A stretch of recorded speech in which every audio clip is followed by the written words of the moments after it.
That's right. We'll bring this meeting to order. Our solicitor will be here momentarily. This is August 14th, 2017, Monday, Haverford Township Board of Commissioners meeting. This is our regular session. And Mr. Secretary, if you would please take the roll. Mr. D'Amelio? Here. Mr. McCluskey will not be here this evening. Mr. Siegel? Here. Mr. Lewis? Here. Mr. Holmes? Here. Mr. McGarity? Here. Mr. Wexler? Here. Mr. Oliva? Here. Mr. Khan? Here. Before Mr. Taylor comes up from Manoa Community Church, I would just like to say on behalf of the Township Commissioners that our thoughts and our sympathies go out to the community of Charlottesville, Virginia this past weekend. And although we live in a country where everyone has the right to speak their mind, fact is that a lot of times it becomes very passionate. And when passion turns to anger, and anger is just moments away from violence, that is something that this board cannot condone. The viewpoints of others can be very strong, and we don't necessarily share them all. But for this board, we certainly, because of that situation this past weekend, we want you to know that as a community, that our thoughts and our sympathies go out to those in Charlottesville, Virginia, especially those who have passed, those who are injured. And maybe in the future, those will think before they act in their passion. Thank you very much. Will you please all join us and stand? Mr. Taylor.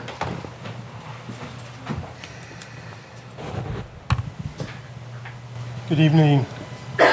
Would you please join me in prayer? Lord, we celebrate the opportunity to experience freedom, to be gathered together to talk about issues in this community. Thank you for each of these elected officials who go out of their way to serve this community in a significant way. We thank you for the caring of our families as many of us are involved in leadership activities.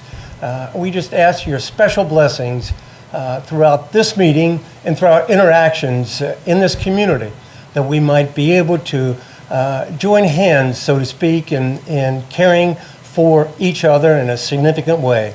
We do thank you for this opportunity to experience freedom and celebrate the joy that is before us in this meeting time.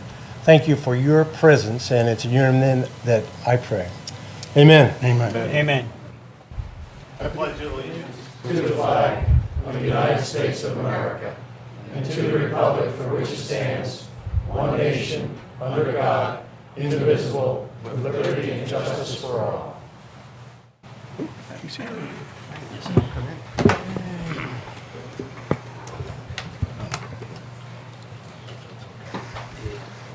Okay. Number 2 on the agenda is Commissioners' Committee updates. Do any of the commissioners have any Commissioner Committee updates?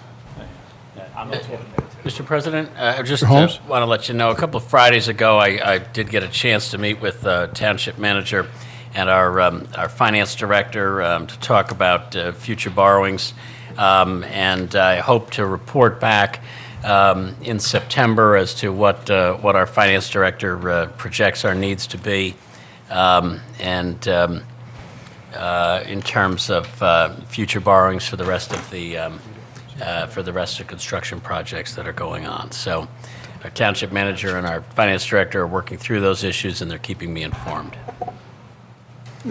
Thank you very much, Commissioner Holmes. Anyone else? Mr. Chairman. Mr. Oliva, Mr. D'Amelio. Thank you. The Police Committee met on July 24th, pardon me, with the Chief. The Police Committee consists of myself, Commissioner Lewis, Commissioner Oliva, and Commissioner McGarity. And this was about the cameras. And the chief explained to us exactly how they would operate, and we're confident that the police department is moving forward in the appropriate manner. The cameras can be started by the police officer himself, or once the red lights and sirens come on, the camera will be operative. At some point, the police officer, when he has the appropriate time, has to inform, and Deputy Chief, you could say, if you correct me if I'm saying anything wrong, the police would have to inform the individual that they're being recorded. There is night vision, and every day when the police officer pulls up, they are automatically downloaded to the server, correct? Minors are handled, and I think Commissioner Holmes had a question about the minors. The minors are handled the same way, and then the parents are called as would be the norm now. So we were confident that that was handled appropriately as well, because we did voice that concern, Commissioner Holmes. It is in the capital budget, or was in the capital budget, so we were informed that the DA office is aware of what we're doing, and quite frankly, we are the first major police department, I think, in Delaware County to initiate the cameras. So I think it's a good first step. A good step, not first step, a good step in trying to ensure that we capture everything and we defend, whether it be a citizen or the police, and the interaction between the police and the residents, any resident. Okay. Anyone else? Will minutes of that meeting be available for the public? Yeah, I have them here. I could Thank you. type them up. Thank you. If I leave that up. Okay. Thank you very much, Commissioner. Okay, if no one else has any other committee reports, the Township Auditor update, please.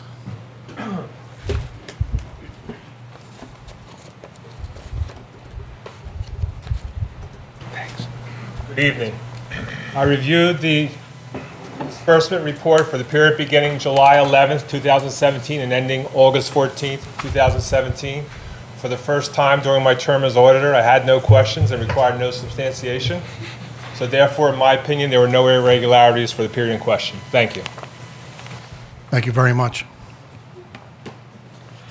Okay, the next, actually, one of the committees I would like to bring up, I wanted to bring them up under the Commissioners' Committee updates, is Shade Tree.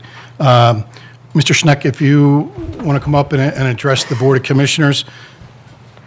David Schneck is with our Shade Tree Committee, Haverford Township. And I understand you have not so wonderful news. No, unfortunately not. But thank you very much for this opportunity to address the commission. I'm here on behalf of the Shade Tree Commission with two of my fellow commission members, and I'd like to tell you, inform you about the emerald ash borer and the threat it poses to the ash trees of our township, and recommend that the township develop a management plan soon to save money and manage the impact. So many of you may have heard about emerald ash borer. It's an exotic invasive beetle from Asia that kills nearly 100% of ash trees that aren't protected by insecticides. And it's already killed hundreds of millions of ash trees in North America and caused huge expense for municipalities in Michigan, Ohio, and Indiana and other states. It was first discovered in southeast Michigan. It's now in all but 2 Pennsylvania counties. It was spotted in Bucks County in 2014, Philadelphia in 2016, and Delaware County in 2017 in Radnor Township. It's most certainly already in Haverford Township because studies show that it's here a couple of years before it's positively spotted, and within the next several years, it's going to inevitably wipe out all of our ash trees if they're not treated in our township. So while it may be a few years before we see ash trees dying, the time to act is now. Once emerald ash borer is in the area, there's a limited window of time to act, only a couple of years to treat ash trees and save them. Once an ash tree is 30 to 50% dead, you can't save it. One of the big problems with emerald ash borer is that dead ash trees are very brittle and hazardous, much more so than other hardwood trees. So they're dangerous and costly to remove once they're dead. So the good news, I do have some good news, is that there are now effective insecticide treatments to treat emerald ash borer. If applied on a regular basis, they save 99% of all ash trees. However, not all ash trees should be saved. Only healthy, vigorously growing, high-value ash trees should be considered for treatment, and early action is the key. So the other more good news is that emerald ash borer since it's been around in areas west of us for many years, there's lots of examples of different municipalities managing the problem. Westchester has developed a plan in 2012 that's often used as a model. The city of Philadelphia has published a plan online, and Lower Merion has enacted a plan. Radnor has a plan, as does Upper Merion. So there's also lots of advice and information from the state and national networks, templates of management plans, and educational materials. There are a number of options to deal with emerald ash borer. One of the options is to do nothing. So there's a range of options, from doing nothing to proactively removing all of your ash trees and replanting with non-ash trees, ash trees that will not succumb to the borer. The option that most municipalities are choosing right now is a selective treatment option, where you evaluate your ash tree inventory and make plans to treat a select number of healthy, high-value ash trees in developed parks along commercial corridors or highly visible locations. So another important element of a response is to get the word out to homeowners so that they can make informed decisions about what they want to do. The majority of ash trees in our township are on private property and will be managed by residents. Logical first steps are to have an inventory of all of our ash trees. Haverford Township does not have a public tree inventory, so it's impossible to say right now how many trees are at risk or what the costs will be. But based on my personal observation, we do have significant numbers of ash trees in public parks, along the Westchester Pike median strip, and in the public right-of-way. Another important first step is to create a task force of township staff, officials with budget authority, advisors, and residents that can come up with the best kind of plan for the township. And finally, to use all of the available communication channels that the township has to notify residents and encourage proactive action. So unfortunately, emerald ash borer is here in our township. We're going to be dealing with it. It's going to cost money, but we do have options. However, we must act in a timely manner in order to have all the options open for us. So I and the others of the Shade Tree Commission, we look forward to discussing this further and working with the township on developing a plan. I have the handouts that I gave you. I encourage you to take a look at those. There's some good information in those. The top sheet is a one sheet that is going to, a version of that's going to be in the Commissioner's newsletter in September for homeowners, and also on the Shade Tree Commission's website. So thank you for the opportunity to speak. Thank you very much. Quick Go ahead. Oh, Here's a quick Commissioner? question. How does the weather, like the winter, will that affect the insect at all? And did they go underground? Is that what they do? They bore underground in the winter? No, they go through a whole life cycle in a year. So they go from the larval form to the beetle within 1 year, and then they plant their eggs inside the bark. Oh, So inside they, the bark. Okay. I was wondering if they did in the ground or it's in the bark. Yeah, and that's how they kill the tree. They disrupt the tree's ability to take water and nutrients up to the branches. And it's only specifically the ash tree. It doesn't go to any other No, plant or tree. No, it's just the ash tree. Okay, we've lost a number of ash trees, but they've told us that there is a fungus that has been killing these trees, the ash trees. Okay. Are you aware of that, or? Heard of ash yellows is, I think, a fungus. So there are other things that will affect and kill ash trees. So sometimes it's hard to say exactly if it's the ash borer that's killing an ash tree or not. But there are some telltale signs. There are D-shaped holes There are sprouting, epicormic sprouting, they call it, little shoots that come out of the trunk, and the tree starts to die from the top down. So, and the canopy thins, and within 2 to 3 years of gestation, the ash tree's dead. So by treating these trees, we'll take care of both issues, or we'll just take care of the borer? I believe that the insecticide for the borer will only take care of the ash borer. Okay. So, but it has to be, the treatment has to be on a healthy tree, or a tree that is not significantly dead for it to work. Okay.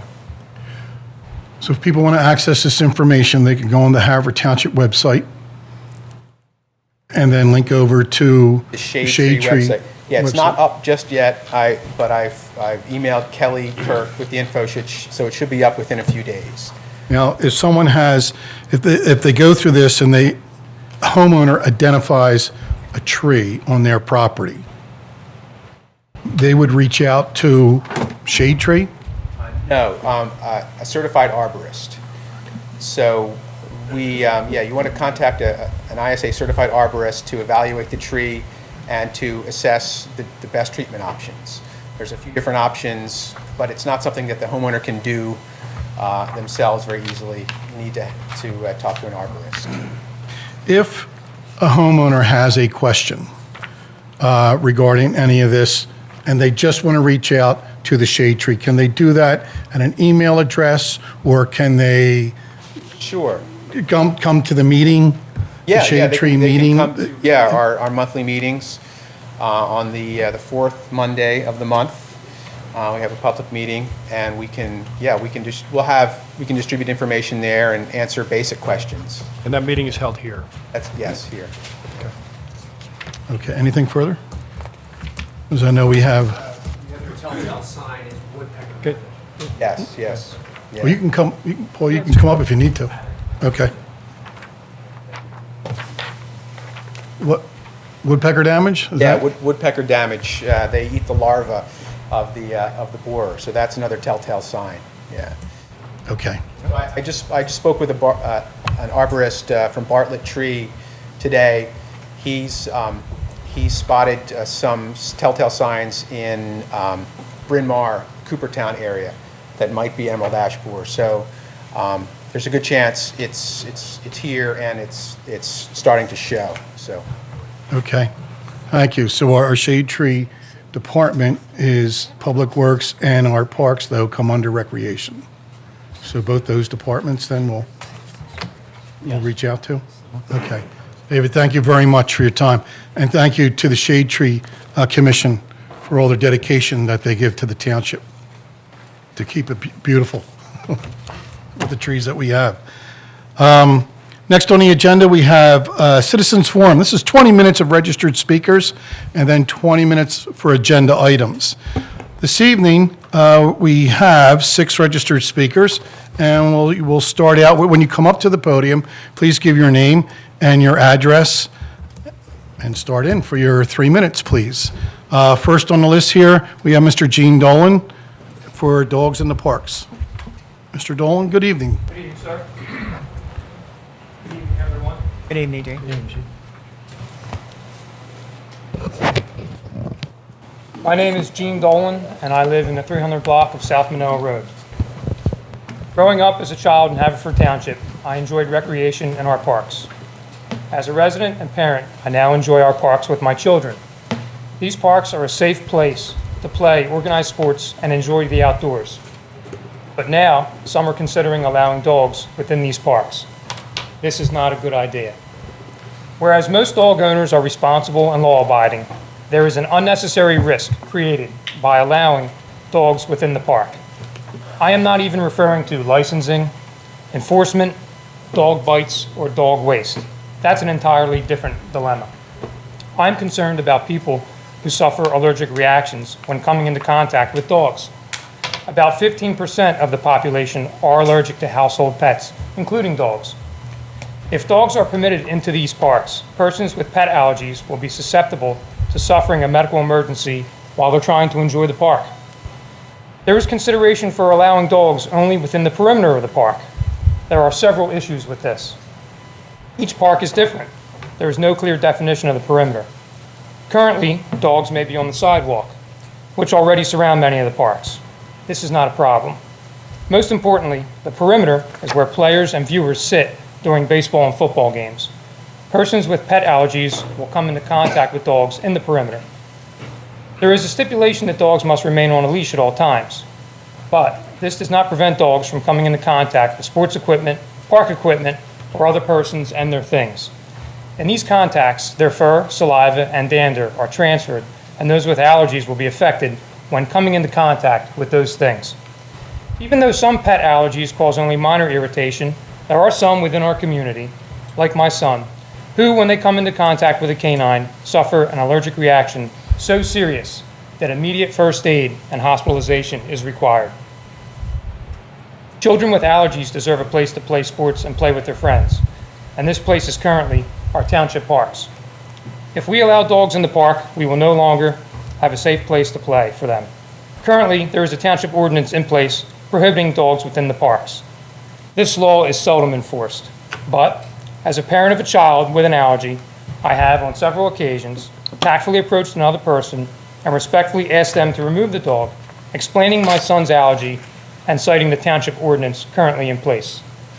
This past season, I reached out to my son's baseball league and explained my concerns. There was a great support with the administrators, coaches, and other players' families in following the spirit of this very important law. I am now asking you, Mr. Denny, your committee, and you, our Board of Commissioners, to do the same. There is no problem with the current township ordinance in place. Without it, there are safety concerns. Children with allergies are not asking to play sports in the dog park. Our township went to the expense to create and maintain the dog park for dog owners and dogs alike to enjoy. Let us not forget the population who will not be able to enjoy these parks as intended if this ordinance is repealed. This law is in place for a reason. Just as there are rules in place for children with allergies in school cafeterias, and there are no dogs allowed on school playgrounds and fields, this law must remain in place for the safety of everyone using our parks. Thank you. Thank you.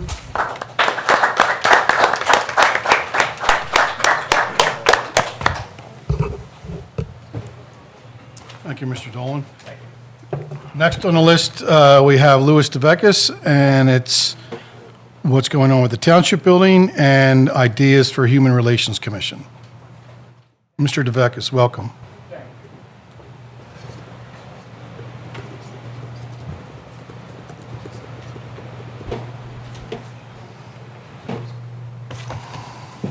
Lou DeVecchis, 2323 East Darby Road, Eagle Tower Apartments, number 212.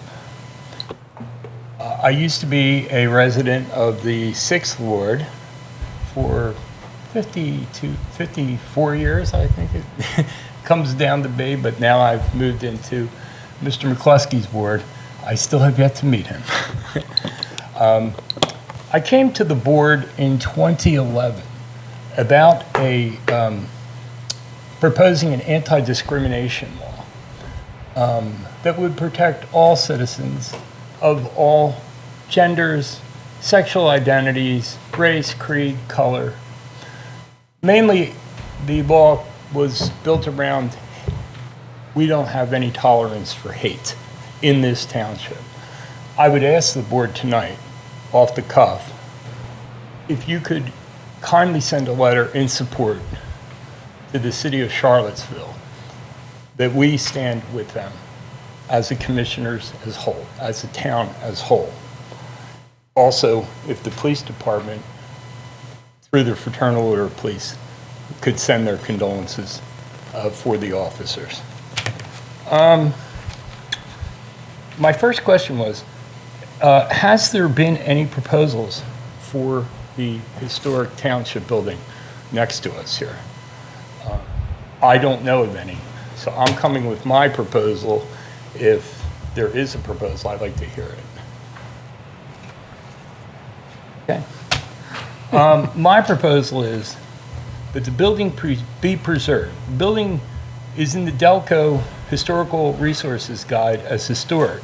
The quarried stone will never be acquired or used again.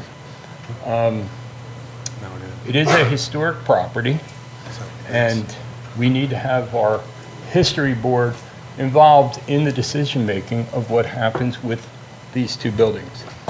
I'm asking that the building be preserved and the Quatrani building here for community use, cultural arts programs, historical programs. That there's a historical library that's basically unattainable, especially if you're handicapped, at the Niter Hall. That it be more readily available, whether we use the public library or into this proposal. And tying into the human resource, that an LBGT center or office be established within the building.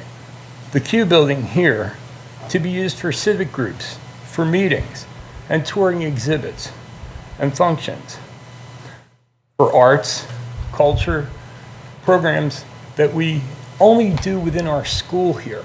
Haverford Township is lacking in its cultural arts program. So I asked also that money be allotted to preserve or repair the buildings for their new role. I really don't see too much that would have to be done to this building. My second item is the Human Relation Board. I want to compliment the Board of Commissioners for a very fine decision and a job well done starting a board from scratch. It's a huge accomplishment. I'm just asking at this point that there be more public interest, more sunshine laws, that there is a public disclosure, open meetings, public forum, advertised times of meetings via TV and press, that the meetings can be televised and community contacts be posted, full press participation. Regularly schedule meetings so that the community knows when these meetings are, with the board members, their bios and contacts. I'm asking that a newsletter and summary in the township page and pamphlets be available. And also, on that page, local community resources and contacts be posted so the citizens can branch out from the Human Relations Board. If they have issues, they have great resources available to them from the state, from the federal level, and from the county level. And then I also ask the status of the employee training in the Human Relations Department, sensitivity training, and also a police and township liaison in each building, or one building future here, that the public can contact. Thank you.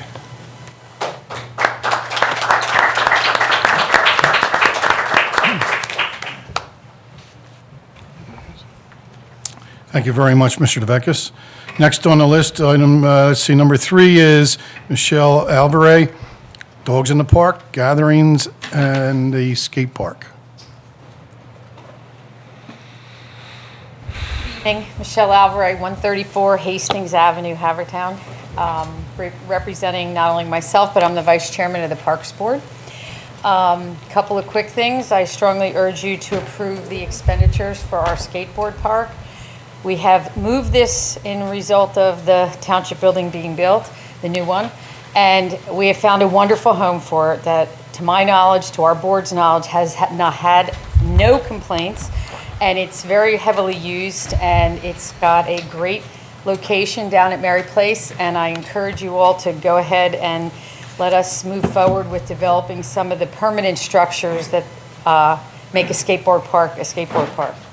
Secondly, while I did notice that we no longer have these two ordinances on the agenda tonight, from the Parks Board, we had several people come and speak to us about their desire to be able to walk their dog around the perimeter of the park on a leash, and we thought we had come up with a reasonable accommodation. I can understand the needs of those who have allergies, so perhaps it's something that does need to be readdressed with the Parks Board when we meet again.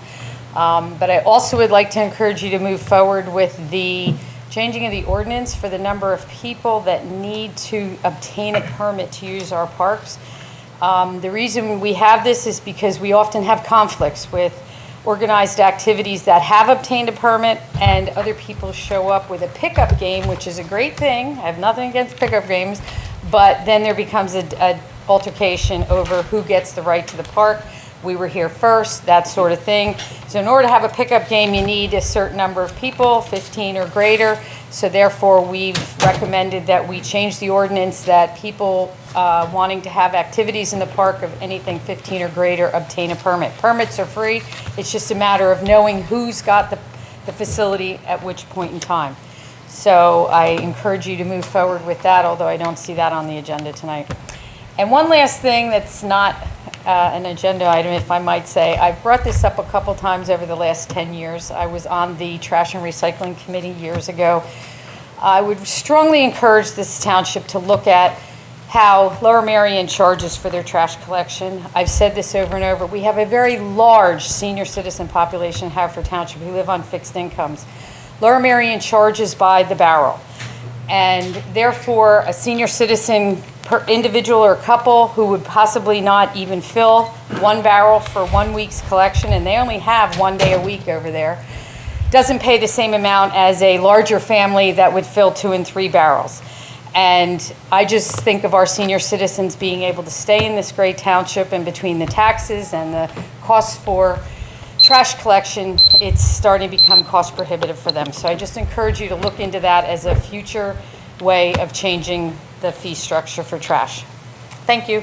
Thank you, Mrs. Alvarez. Next on the list, I have Mr. Becker coming in for Brendan Bates regarding backyard hens.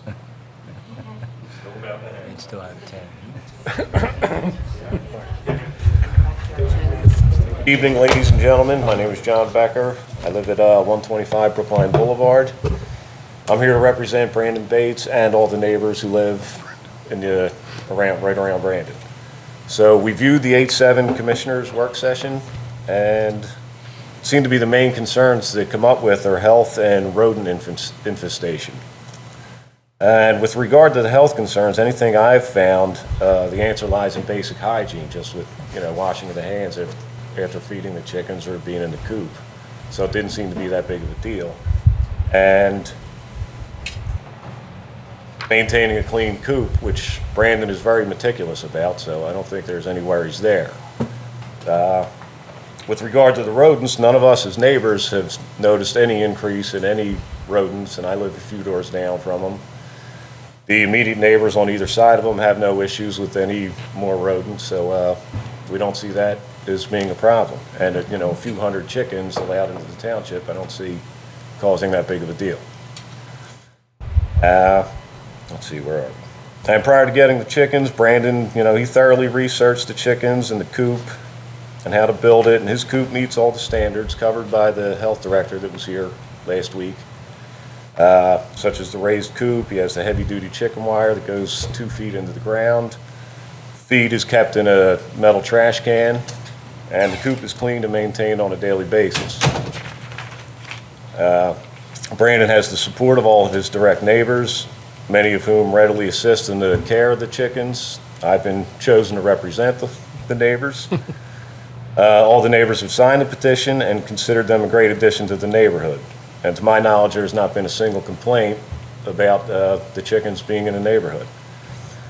And with regards to your concerns about a huge influx of backyard hens, I can attest to the amount of time, money, and care required to raise chickens, and really don't consider that a valid concern either. Many of our neighbors enjoy the chickens. None of us have any plans of getting chickens ourselves. We're good with the Bates' chickens. It's plenty. So I trust that you guys, the board, will make a decision that's best for the township. But we as residents and neighbors request that no matter the decision, those with existing chickens be allowed to keep them, because the Bateses do consider these pets. So that's all I have.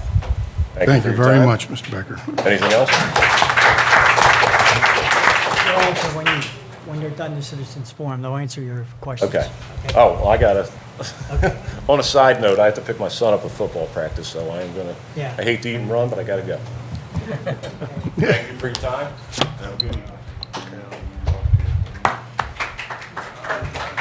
Thank you.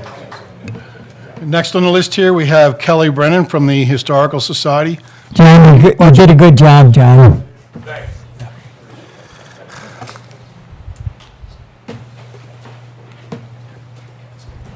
Hi, I'm Kelly Brennan. I live at 1611 Greenway Road, and tonight I'm here as the curator of the Historical Society and a member of their board of directors. Just so that everybody understands, the board of directors of the Historical Society is a group of volunteers. We are not actually part of the township. It's like as in Haverford Township committees here. We are our own entity.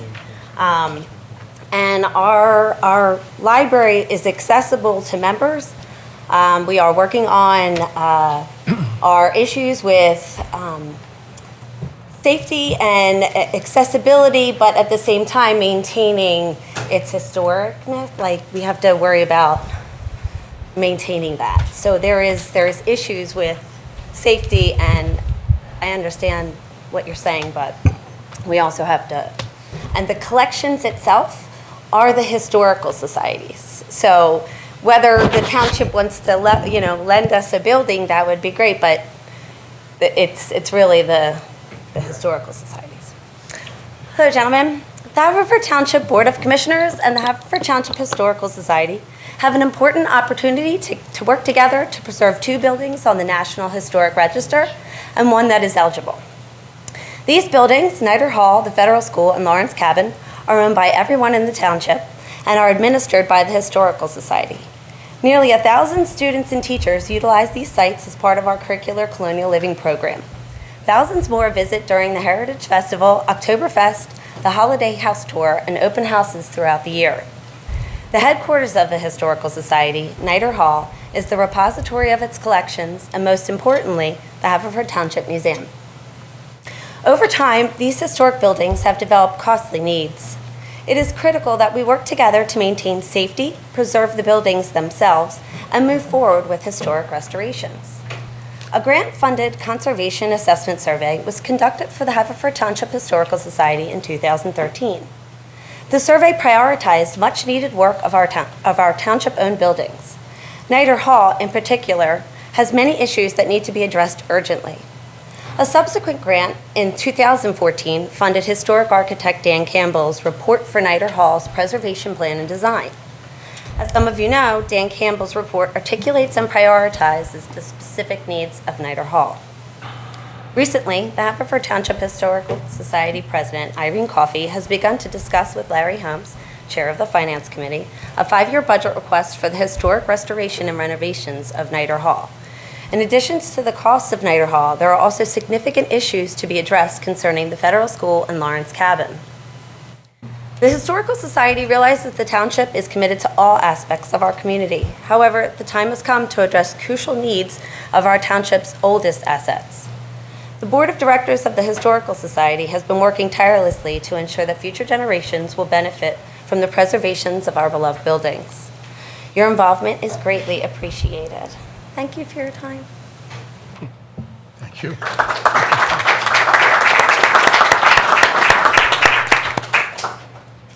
And last on the list here, we have Cheryl Forresty Grupp regarding Linwood Park in the Ardmore section. It's a Linwood Park rally.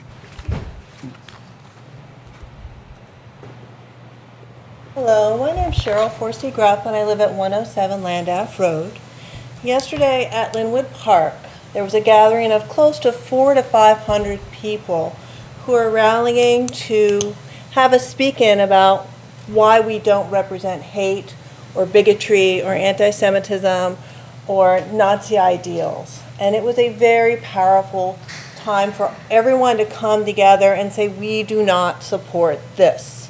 We are against this hatred. That's not what we stand for. Yes. So I would echo Mr. DeVekis's request that the commissioners send a letter to Charlottesville, but I think we should do more I would love if our community and you as our elected officials would issue a proclamation that Haverford does not stand for and will not tolerate anti-Semitism, racism, bigotry, or hatred of any kind. That we are not that community and we will not stand for it or condone it. And that we support mutual respect and love, diversity, and inclusion. And I really would love for you all to take that leadership role, because as far as I know, this is the first township meeting on a Monday after this horrible weekend, and you all could really be leaders in Delaware County in the region to issue that proclamation tonight. So I hope you consider that. Thank you.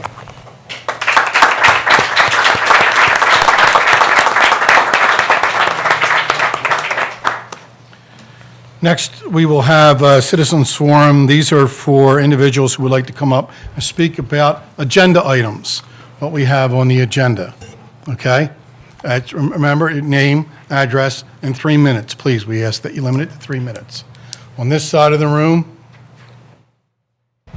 yes, sir. Come on up, Dr. Levin. This is not exactly on the Has to be on the agenda, doctor. Either that or at the end of the meeting. concerns climate change. Okay. Doctor, it's not on the agenda. So please. I think you want to hear this. Well, absolutely I do. And if you could please come back up at Citizens Forum towards the end of our meeting, you're more than welcome to. But if it's not on the agenda, I can't allow that, because then everyone else will want to come up to the podium as well. So please. Something they should hear and be here. I agree with you. I think they should, but please, we've been down this road before. An agenda item, please. Certainly. I ask you for your cooperation, sir. You're turning them off at a time when they're receptive. Sir, I ask you for your cooperation, please, and your understanding. Thank you. I do appreciate it. Anyone else on this row? Second row? The third row? Fourth row? On this side of the room, on the first row? Second row?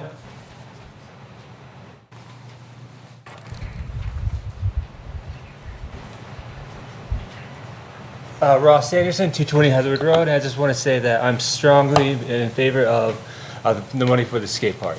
It's an excellent idea. All right.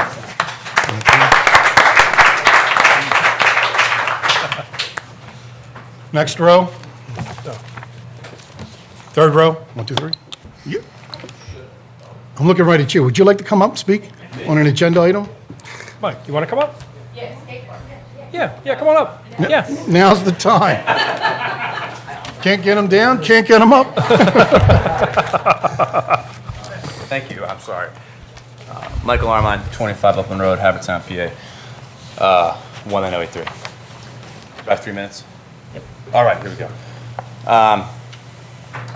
What we're asking you to invest in is $35,000 for Mr. Jesse Clayton of Fifth Pocket Design to come in and build 4 unique structures in Mary Place Park. So what these are not, all right, are composite pieces and prefabricated concrete that you could find at any skate park around the nation, whether it be Radnor, whether it be Vermont, Tucson, Arizona.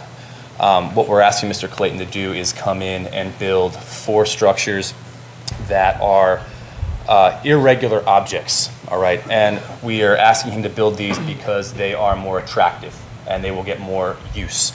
So these will be constructed with all concrete with welded coping along the sides, and he will smooth these out all by hand. So the attractiveness here is that this will be a piece that, it will be an installation rather, that you can't find anywhere else in the nation. It will be Haverford Township specific.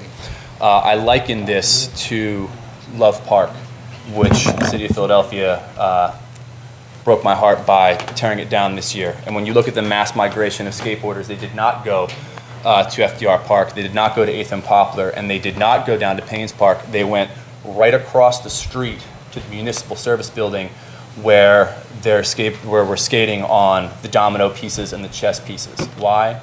Because it's unique. That is what is making it more attractive. So we're asking you to invest in this, one, because it is a unique opportunity for the township to stake a claim in skateboarding. But the second piece, to echo Mr. Connolly and everybody else who's been speaking about what's going on in Charlotte, skateboarding is the one sport that does not have and never will have a history of racial or gender discrimination, because it was basically founded by and built by immigrants from its inception to the multi-billion-dollar industry that it is today. Multi-million. Billion. Yeah, you guys get it. To the billion-dollar industry that it is today. It was founded on not who's black, who's white, who's gay, who's trans. None of that matters to our community. What matters to our community is that you have a skateboard, period. That's it. And we can have the conversation about racial diversity and gender identity and all that we want. We can have these conversations, but action is what matters. And so by having these positive interactions with people who are black, who are white, who are trans, who are gay, who are all riding a skateboard, is your commitment to a progressive Haverford Township. That's all I got. Thank you, Mike. I'm also asking you to vote yes on this because I've committed 2 years to it. And I'd like to get myself back to school, but I don't have the time if this continues, and I'm not going to stop. So we could all practice saying yay together. It's a mouth movement. It starts down here. Yeah. The neck, the tongue does not touch the roof of the mouth.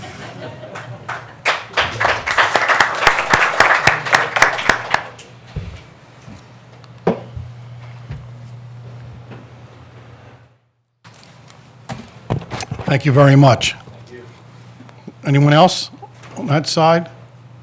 Right here. Back? I'm in the front. All right. I got a I'm sorry. procedure. I got a... I'm sorry. Okay. Let me come back to the front. Young man, did you have something you would like to say? Please come up to the podium then, and welcome. Yeah, sure.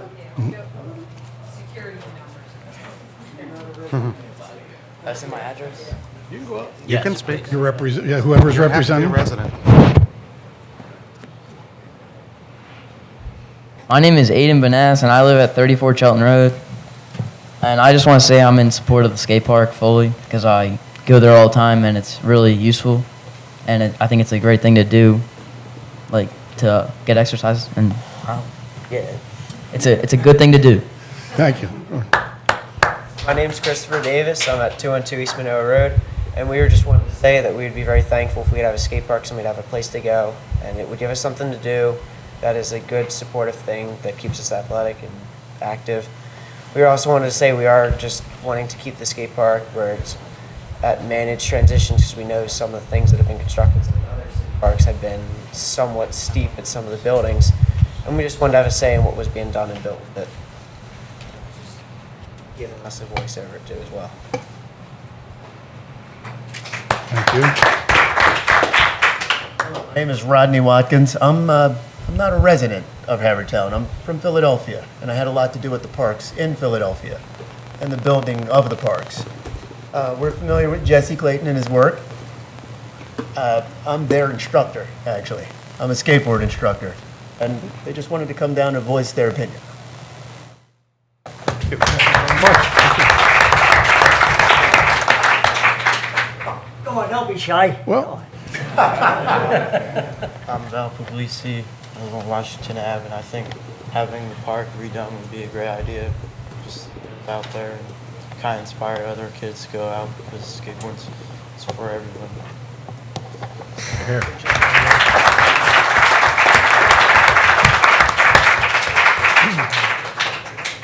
Gentlemen, thank you very much for coming up.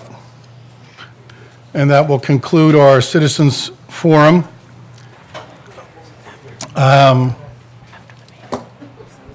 Dog parks. As far as the dog park goes, that's not on the agenda. We are that has to do with going back and rewriting. Mr. Denny will take all the comments that obviously he was on vacation last week. Mhm. And what we would need for this board for the next meeting is an actual amended ordinance to reflect the changes for the dogs in the parks as well as the number of attendees for the parks. Once this board gets that, we can add it on to next month's agenda.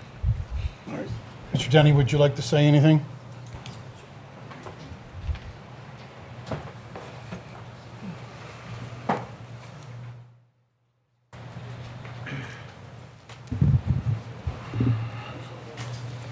Yeah, first of all, I want to thank Mr. Dolan, was it, for coming up and voicing that. It certainly is concern, as Michelle said, that we want to try and incorporate, maybe if it's possible, you can even come to a park board meeting and, maybe there's a way to find some way that works, Going back to one of the things I said to the board in June is not an ordinance on the books right now, and that's why I was saying somehow that ordinance got removed. And the only ordinance that's there right now says you can walk a canine on the perimeter of the polo field. So it's very confusing. Somehow our ordinance about no dogs in parks got removed over the past 20 years. I think it has something to do with when the amendment, whatever, but it doesn't make any sense right now. So it's a challenge for even our animal warden to enforce a rule because there is no law, and there used to be, but it's not on the books anymore. And that was part of what I said to the board in June. We need to do something, because right now it's just confusion out there. We got a flurry of calls back in the spring, and our animal warden had to go back to, there's an ordinance on the books that says no dogs on public property, but the actual ordinance about no dogs in parks somehow got removed over the last 20 years when the amendment was made in '96 about you could walk a dog on the perimeter of the polo field. So there's just a lot of confusion out there. So that's the starting point. but certainly, you've got a tough situation. I certainly respect you for coming up and speaking. And I think there's a lot of townships that have dogs in parks, and perhaps there's a way we can find a way to protect you and your interests and still accommodate the dogs. But either way, I'm just suggesting the township needs to do something, because right now there is nothing. There's just an ordinance about the polo field, so there's a lot of confusion. When's the next park board meeting? I think September. I think we canceled August because people. Okay, so it's the, what date is it? It's the fourth Tuesday of the month. Fourth Tuesday, Mr. Dolan. All right. That way you can come to the meeting, you can discuss it that'd be and great. get 7:30 get this all on Tuesday worked right out. here. We're pretty informal, so please come. And as far as skateboarding, just for while I'm up here, I thought you might be interested. No, here's little stats. Now, Larry, of course, is sort of the outlier on this, but since 1997, team sports in America have declined. Basketball's down 17%, baseball down 37%, and volleyball fallen 36%. Meanwhile, skateboarding has surged 49% to 14 million U.S. participants, et cetera, et cetera, et cetera. So it just happens to be in this month's Park and Rec magazine, so it's an appropriate time. So just wanted to. So you are in favor of it, right? Chairman, may I say something, please? 26, thanks. Absolutely. Okay, so the parks. The park board meeting, next park board meeting is Tuesday, September 26, 7:30 in this room. All right, thank you. Okay, so the Parks Board meeting is the fourth Tuesday in September. But we're going to have something prior to that? Suggest we don't. Well, I suggest we don't. No. We won't have it in September. We're postponing We'll ordinance wait, in September. We'll wait until Yeah, because October. I have to be honest, man. It doesn't make any sense to have it. Right. And I voiced my concerns about the dogs in the parks as well. And I'd like to attend the meeting at the Parks Board and get their point of view. And I don't know if there's a way we can. A middle ground. Right now we have nothing, so we have to at least clarify what the current law is. Right, but all right. So my concerns I can bring up in September. Is there a way that if any citizens have questions or concerns, yes, they always can reach out to their commissioner, absolutely. But if they would like to reach out to anybody on the park board, Does anybody have an email address or no? They can always just send it to the rec department. To the rec department and, okay. Or they could attend the meeting. It's open to the Well, I public. understand that, but just in case they can't attend the meeting, if they have something they Right. want to express, that's all. I'm just trying to get I understand. the word out to Good idea. everybody that. Mr. President, could Mr. Holmes? could I just ask Mr. Denny to clarify something? I don't want people to think we're in the Wild West here. I mean, we still have a leash law in Haverford Township that covers all of our ground, and Correct, and that's- nobody, yeah, I mean, our people get called out, first and foremost to respond to dogs running free, dogs terrorizing other dogs or other people. Terrorizing is a bad word, but I mean frightening other folks. And I'm not telegraphing my view on this issue right now. I mean, I don't. We do need to balance these interests, and an absolute ban doesn't make sense. But nor does fundamentally changing what people are used to doing. But just so people understand. There are still rules everybody has to live by with regard to taking their dog anywhere in this township, whether it's in one of our parks or on our public property, and that is our leash laws, keeping a dog under control at all times. I mean, those things, not letting them leave the property. We did address still this in there. the last meeting. All right. We Well, did. at the work session, not the public session, and Well, and now that it's but we did. yeah. Yes. Thanks. All right, thank you, gentlemen. What may be helpful is if there is, some draft of an amendment to the ordinances that the park board can consider, we can then have that for discussion at the October work session and be able to potentially vote on something in October. I mean, I understand the issues. I have a son who's allergic to all animals, so I fully recognize those concerns. But I think that may be a way to sort of expedite the process, and I'm happy to sort of help, on behalf of the ordinance committee to work with Mr. Denny and do whatever, so that then the Parks Board has something, we can discuss it and perhaps get this, at least a first reading in October. Okay. Anyone else? All right, gentlemen, thank you very much. So we're looking for that to discuss next month, and a proposed ordinance in October. Okay? And I'll segue then into, We could do the permitting, the issue that you raised about permitting of groups. We could do that certainly in September. That we could do in September. Yeah, Sure. we should have. We can do that next month. What is the number currently? Is it 20? 25. 25. That's the easy part. We get that easy piece.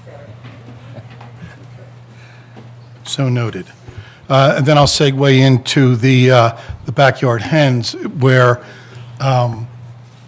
there isn't a proposed ordinance this month. I thought I saw Mr. Becker walk back in again. Okay. Yeah, he's back. There isn't a proposed ordinance this month for language. Next month, we will put forward we discussed it last week, and we will put a proposed ordinance up in September. Okay? We will discuss it at the work session to see if there's any language we still want to change around, and then propose it at the regular meeting. Okay? So we are still moving and taking into consideration the health department on the information that they gave us, as well as the present ordinance that sets up for setbacks. That's, there's some language in there, including the neighbors, that would like to put in. Left out is that he meets all the criteria except for the 25-foot setback and having the acre. Right, thank you very much. I actually can't go back and forth with it. I apologize, but just so, yes, sir. Thank you. As Mr. DeVecchis, as far as the building goes, there are ideas going back and forth on leasing the building out. And in a lease, that's where the township can actually have an income on the building, and the new tenant actually takes on responsibility for code changes and what have you, so it does not become another burden, financial burden to the community, keeping more buildings on. As far as a letter that goes out, we certainly can express our thoughts to the community of Charlottesville. No, we don't have a problem with that. So certainly we can send a letter out. As far as moving into a proclamation tonight, if somebody wishes to come up with a proclamation under new business, that's one thing. But I mean, as far as sending out a proclamation off the top of our heads, I will ask the board on how they would like to address it under new business, for they may wish to go on for another month as far as a proclamation goes. I know you're back there, you're kind of looking at me saying, huh, how come? We are a community already that really, we are a diverse community. We have the Human Relations Commission, and as of to date, I don't think there has been any issues that have come to that board. I'm sorry, we can't go back and forth. Or zero. Oh, I thought you were asking a question. Sorry, Jim. So we are a community that absolutely doesn't tolerate hate and what have you. Doesn't mean that it won't, something like that couldn't happen. But that also can be addressed through an ordinance for a gathering of people as well. So as far as the proclamation goes, I will hold it to the board when we come up under new business on how we will move on that. And as far as the letter goes, it's a terrific idea, and we will send a letter of thoughts and sympathy to Charlottesville. Would anybody else like to? Mr. President? Continue on. I'm going to circulate to the board. I'm going to email it. I've drafted a proposed resolution that's taken from a proclamation by the U.S. Senate and something from the Holocaust Museum. So I'm just going to circulate that now by email so people can consider that. Here it's short, and we can And then, if you would just bring it up under new Yes. business? Thank you very much. and I'll copy Mr. Byrne and as well. We grew up. Skate park is item number 14 on the agenda. Let's see, so which there will be a vote for that this evening. And let's see, oh, Mr. Oliva, did you want to I say just wanted to something speak more on about- the building? Yeah, the building is protected by our ordinance, which doesn't allow demolition of historic sites. It is a historic site, and it can't be demolished, so that building will remain here. We have done, I mean, Lori can probably speak to it better than I, but we are doing a study, an adaptive reuse study for that building to see what would best fit, an adaptive reuse for this building. So that's what we're doing. That goes with this is in historic, that building is. Yes, it's separate.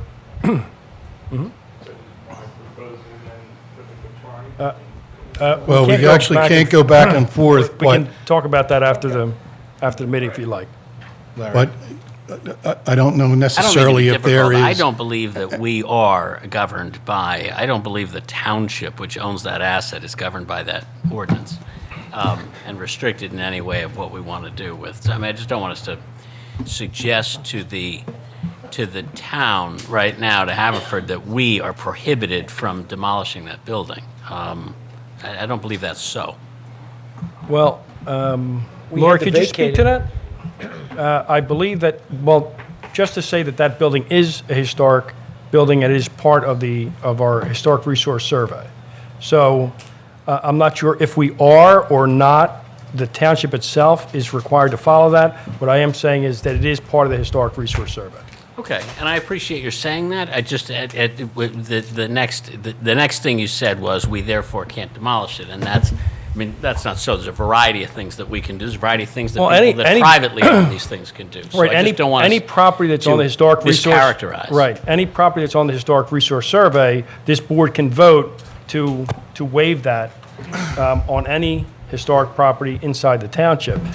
So it could be, I mean, if the resource has fallen into disrepair, things like that, where it is no longer historic or can be restored, then the board could vote for removal of the survey. So that is for any property. When I was on the property committee, the reason that we decided to move the township employees out of there, mold, mildew, flooding, and all these sort of reasons that it was not healthy to use for Correct, but employees of the you know as township. well as I do, anybody will come in, they'll gut that building, and they'll use it for whatever they want, and that's why we're doing this. But our investigation was it was so expensive to remediate it that it wasn't economically feasible to reoccupy it. And that's why the recommendation by the staff was to move, so. Correct. But, so what I'm saying to you is that anybody could look at that and say, okay, we know the issues that the building has. We're willing to spend the money to do that. And that's all I'm proposing. But isn't that something that should be before the property committee? My only, And if you lease the building my out, only it's up to the concern- the tenant to do it. My only concern about this is just speaking definitively on that issue, as opposed to just indicating that it's on our list of reserve sites. I don't believe that we as the township are bound by that. Even if we were, there's a whole lot of other issues, and I just don't want us to overgeneralize and give the public the wrong impression, especially for those folks who, are under the understanding from previous meetings that that the building wouldn't be maintained in its current configuration. It's just a can of worms we don't need to open right now. Right. I mean, I appreciate Mr. DeVecchis' points about what we want to do, but there's a list of about 60 things we ought to do with that property or with that, or with that space, and that's for a month of meetings, not At just this time, and response to it is not, I understand, it's not the township's interest to retain the building, to have it for public use, to keep it, maintain it, and still have it for public use. It is not in the township's interest right now for us to even be talking about this while we're still in it. Okay? I agree. Period. First, it's a real estate matter. We shouldn't. But as far as just shouldn't be the lease discussed. goes, Right. It certainly well, shouldn't be. yes, I understand that. You did a lot of discussing about it, so let us move on. My nature. But I believe it should be before the property committee. Right. Thank you very much. That covers all those who came up tonight. I want to thank everybody that did come up tonight. Thank you very much coming up and speaking before the public and before the Board of Commissioners. It's not always an easy thing, but thank you very much for doing it, gentlemen. The younger I you don't do want it, the better, the easier it becomes. Mr. President, I don't want the skateboarders to get the wrong impression. I will have lots to say when we get to number 14, so. Okay. Thank you. Moving forward. to that. Yeah. Let us move forward because we have more on the agenda, which is the approval of warrants, item number 6. No, we did 5 minutes. Still need to do the Pardon? minutes. Minutes. Approval of the minutes. Okay, Mr. D'Amelio. You have the Mr. approval of President, I'd the like to minutes. make a motion to approve the regular meeting minutes of July 10th, 2017. Second. Seconded by Mr. Siegel. Any questions, concerns, discussion? There being none, please take the roll. Mr. D'Amelio? Yes. Mr. Siegel? Yes. Mr. Lewis? Yes. Mr. Holmes? Yes. Mr. McGarity? Yes. Mr. Wexler just stepped out. Mr. Oliva? Yes. Mr. Connell? Yes. Motion passes. Item number 6 now is the warrants. Mr. Holmes? Mr. President, thank you. I move we approve warrant number 8 of 2017 totaling $4,924,979.89. Excuse me, comprising the general and sewer fund payroll for July 13, 2017 in the amount of $656,600.68. The general and sewer fund payroll for July 27, 2017 in the amount of $672,959.81. General fund disbursements number 8 of 2017 in the amount of $1,839,402.03. Sewer fund disbursements number 8 of 2017 in the amount of $305,717.65. Community Development Block Grant Fund disbursement number 8 of 2017 in the amount of $59,236.30. Capital Project Fund disbursement number 8 of 2017 in the amount of $1,374,745.05. And credit card statement ending July 27 of 2017 in the amount of $16,291.37. Second. Seconded by Mr. McGarity. Discussion? Mr. President, our township auditor has been through the warrants. He has any questions that have been raised by him have been addressed to his satisfaction by our township personnel. It is his recommendation that we approve the warrants. I agree with him, and I recommend to all of you that we pass the same. Any additional? There being none, Mr. Secretary, please take the roll. Emilio? Yes. Mr. Siegel? Yes. Mr. Lewis? Yes. Mr. Holmes? Yes. McGarity? Yes. Mr. Wexler? Yes. Mr. Oliva? Yes. Mr. Connell? Yes, the motion passes. Number 7, approval of the 2018 budget adoption schedule. Mr. President. Mr. Holmes. Mr. President, I recommend that we approve the 2018 budget adoption schedule, which I will detail after it is seconded. Second. Seconded by Mr. McGarity. Mr. President, this is our annual requirement. Before we can pass a budget, we first must set up a budget adoption schedule. This year's schedule is similar to schedules in the past, a schedule that is frankly the envy of our neighbors. We have now for quite a few years been able to work on this schedule with our township manager providing to us on or before Tuesday, October 31st, 2017, the budget to all of us on the board. We will conduct a special budget meeting of the board where the budget is the only agenda item on Monday, November 20th, 2017 at 7 p.m. The 2018 preliminary budget, capital program, and capital budget will all be available for review and will be advertised in advance.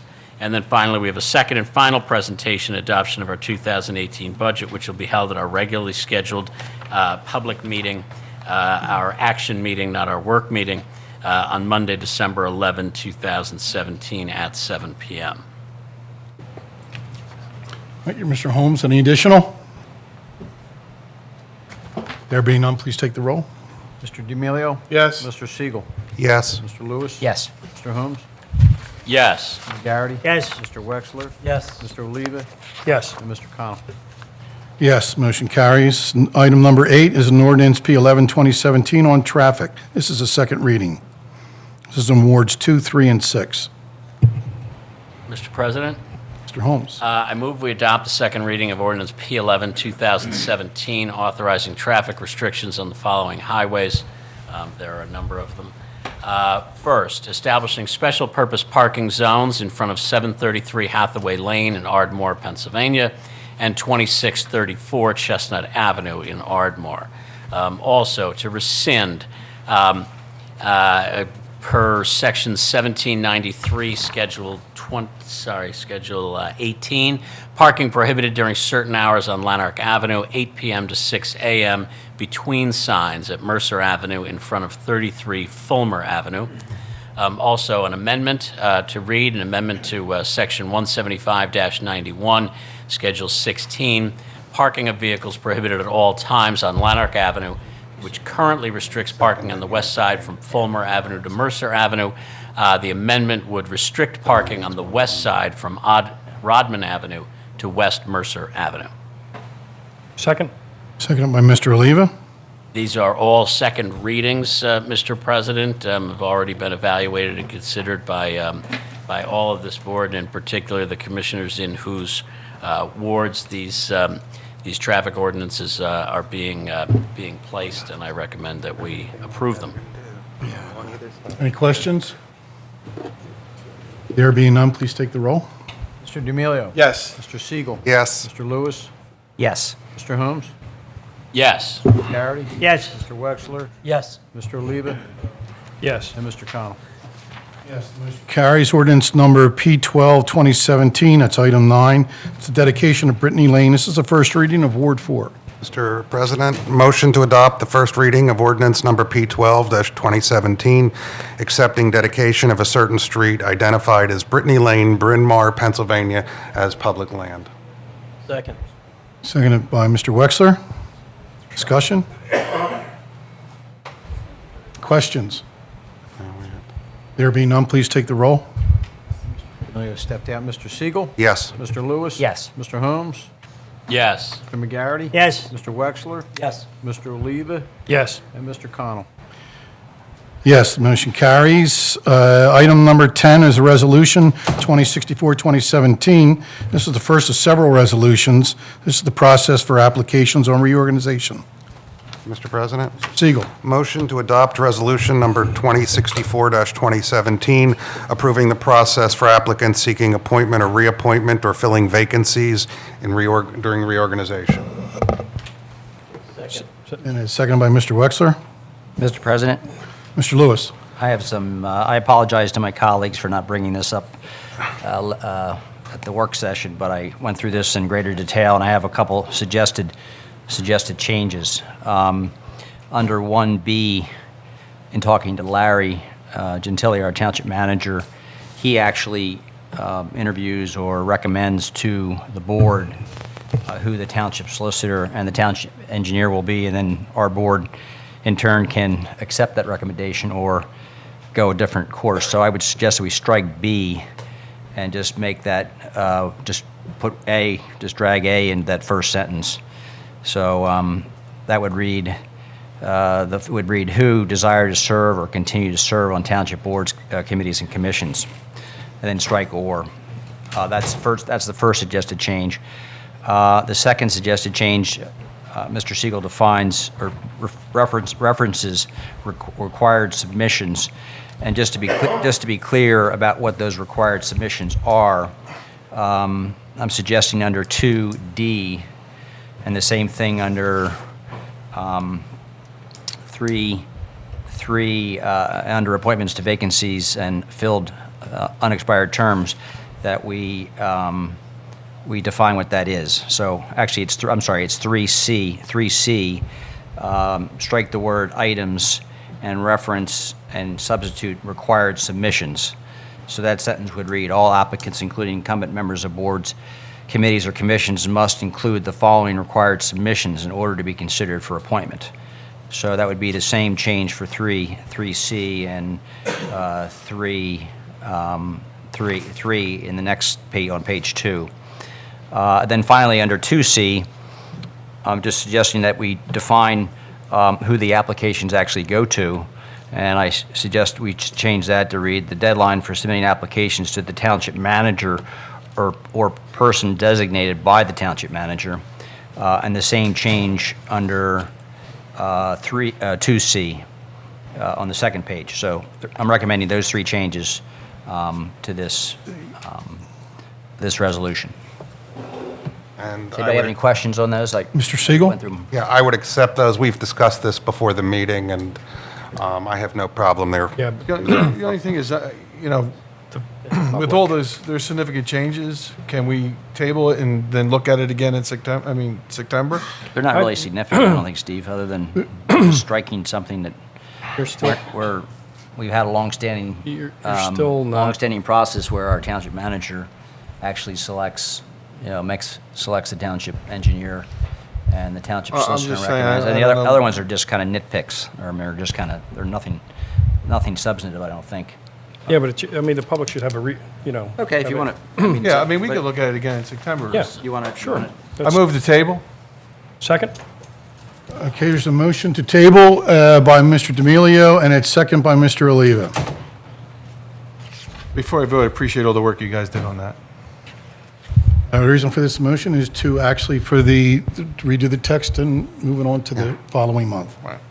Let me just say, it says here on about the first business day of September, the township shall advertise to the public, so we're up against that. So. Oh, we can move it. You can move the date. Yeah, move the date. Well, we would. Well, I'm sorry, guys. There's a motion to table. You're right. Can we There's consider a it motion. up or down on that? There is a motion to table and a Correct. second. So, take the roll on this one, please. Certainly, Mr. D'Amelio. Yes. Mr. Siegel. No. Mr. Lewis. No. Mr. Holmes. No. Mr. McGarity. Yes. Mr. Wexler. No. Mr. Oliva. Yes. And Mr. Connell. And I'll say no. And let's move forward then. Yeah, if you could just describe, it sounds to me, if you could Yeah. describe those concerns again, and guys, what, Steve, what is your issue? Well, one, there was, obviously I was in the back a bit. When I came out, he was going through a list of changes. I want to see what those changes are. I mean, he's reading off of it, and I get it. I mean, some of them may be minor. And I'd like to do the same thing. He went through them fast, and I lost track, so I don't know what they are. So But I'd like to see it in front of me.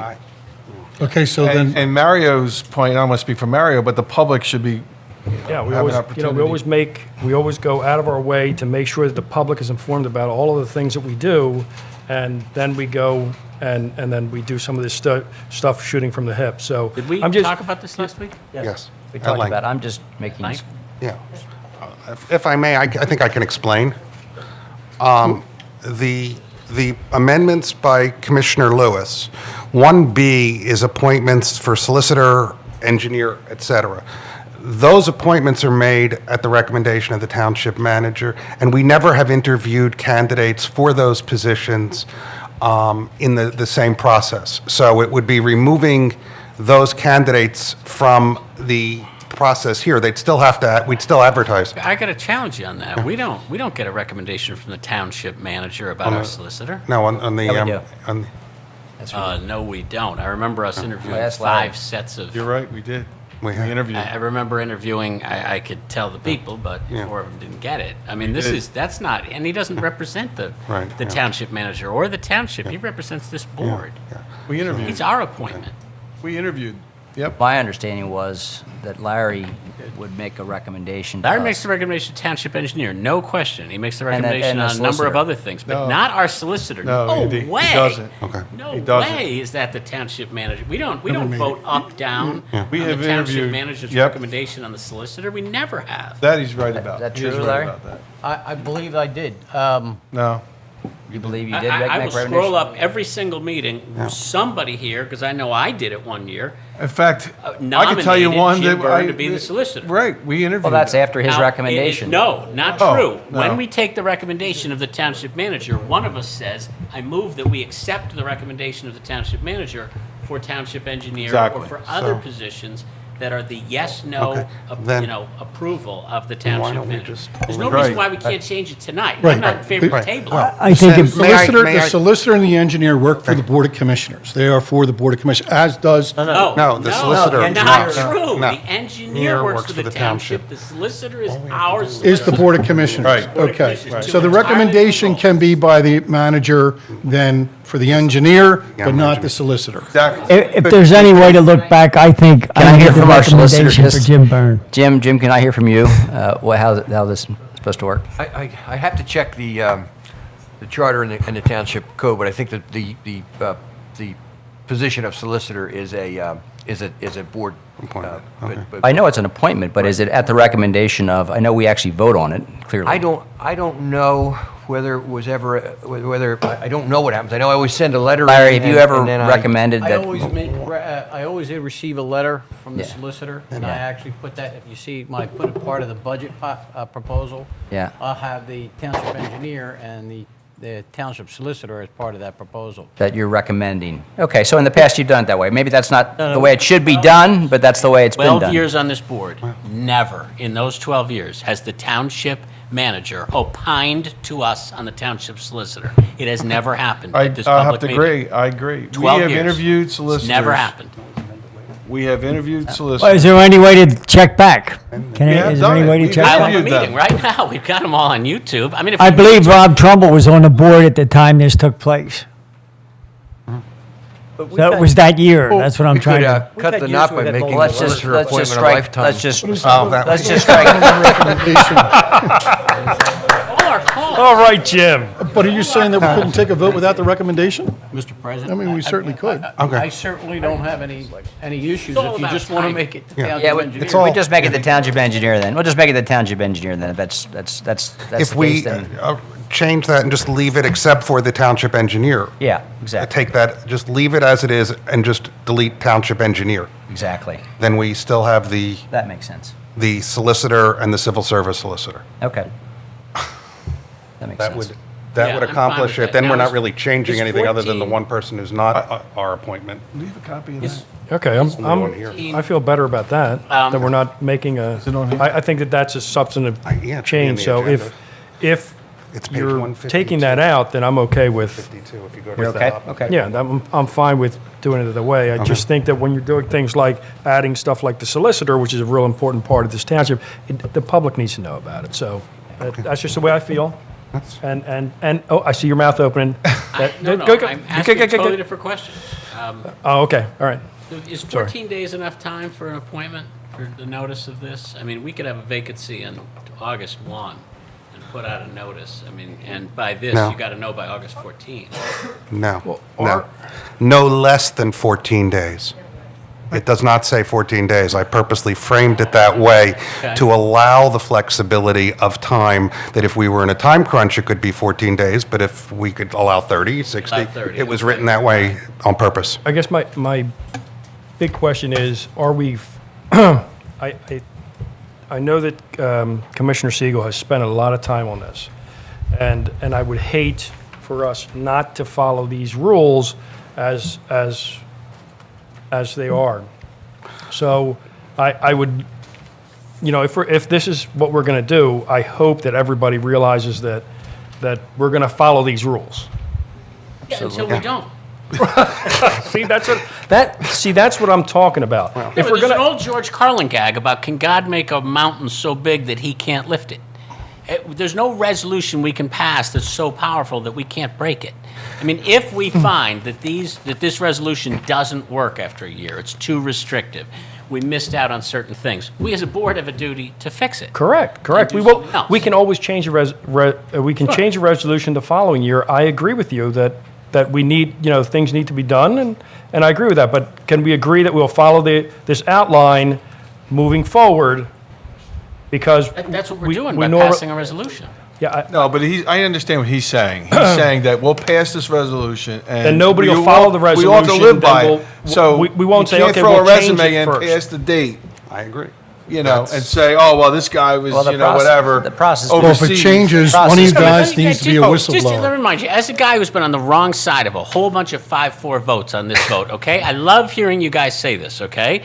The first time that But I'm five agreeing with members, you. the first time 5 members of this board want to change the rules we follow to do this, and You're right. I mean, You're right, we Larry. do I'm it not because that's saying- the rule. That's the law. I get it. What I'm saying I don't is, know if why 5 this people are first gonna business vote on day in this- September, we can't move this to make sure everything is the way we want it to be.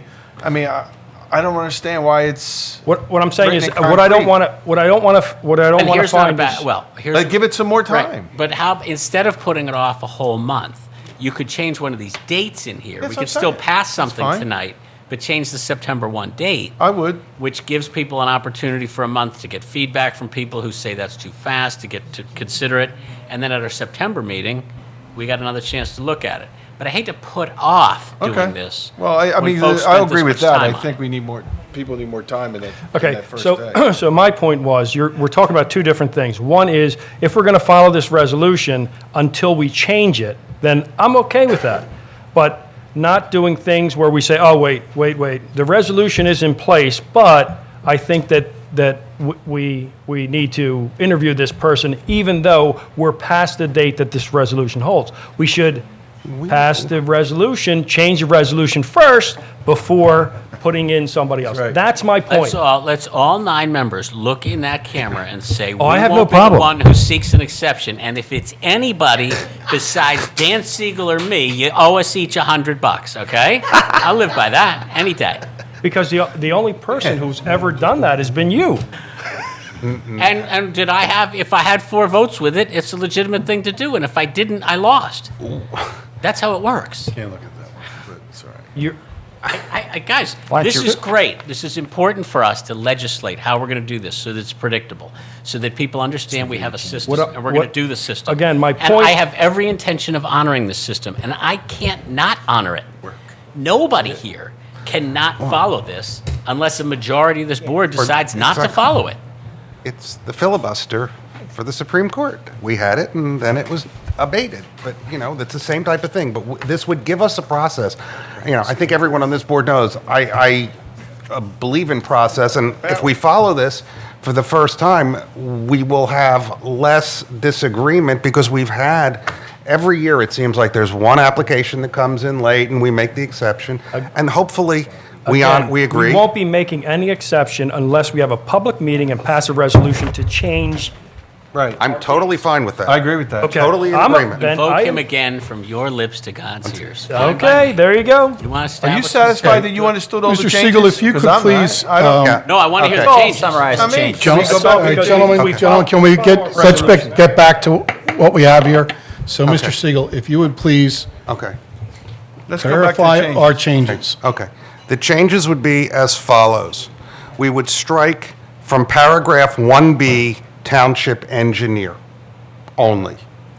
In paragraph 2C, it would say that the deadline for submitting applications to the township manager or his designee, which will be, and et cetera, et cetera. So that is added, and it's really similar to what's already in 2E. So it'll stay at 4 p.m. on Friday, right? Right. Okay. Paragraph 3, where it says following items would be changed to required submissions, just to clarify that those submissions are required.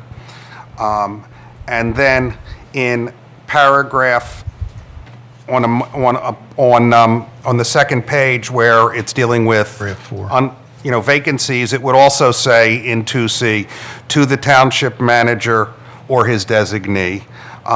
And I believe that... Three.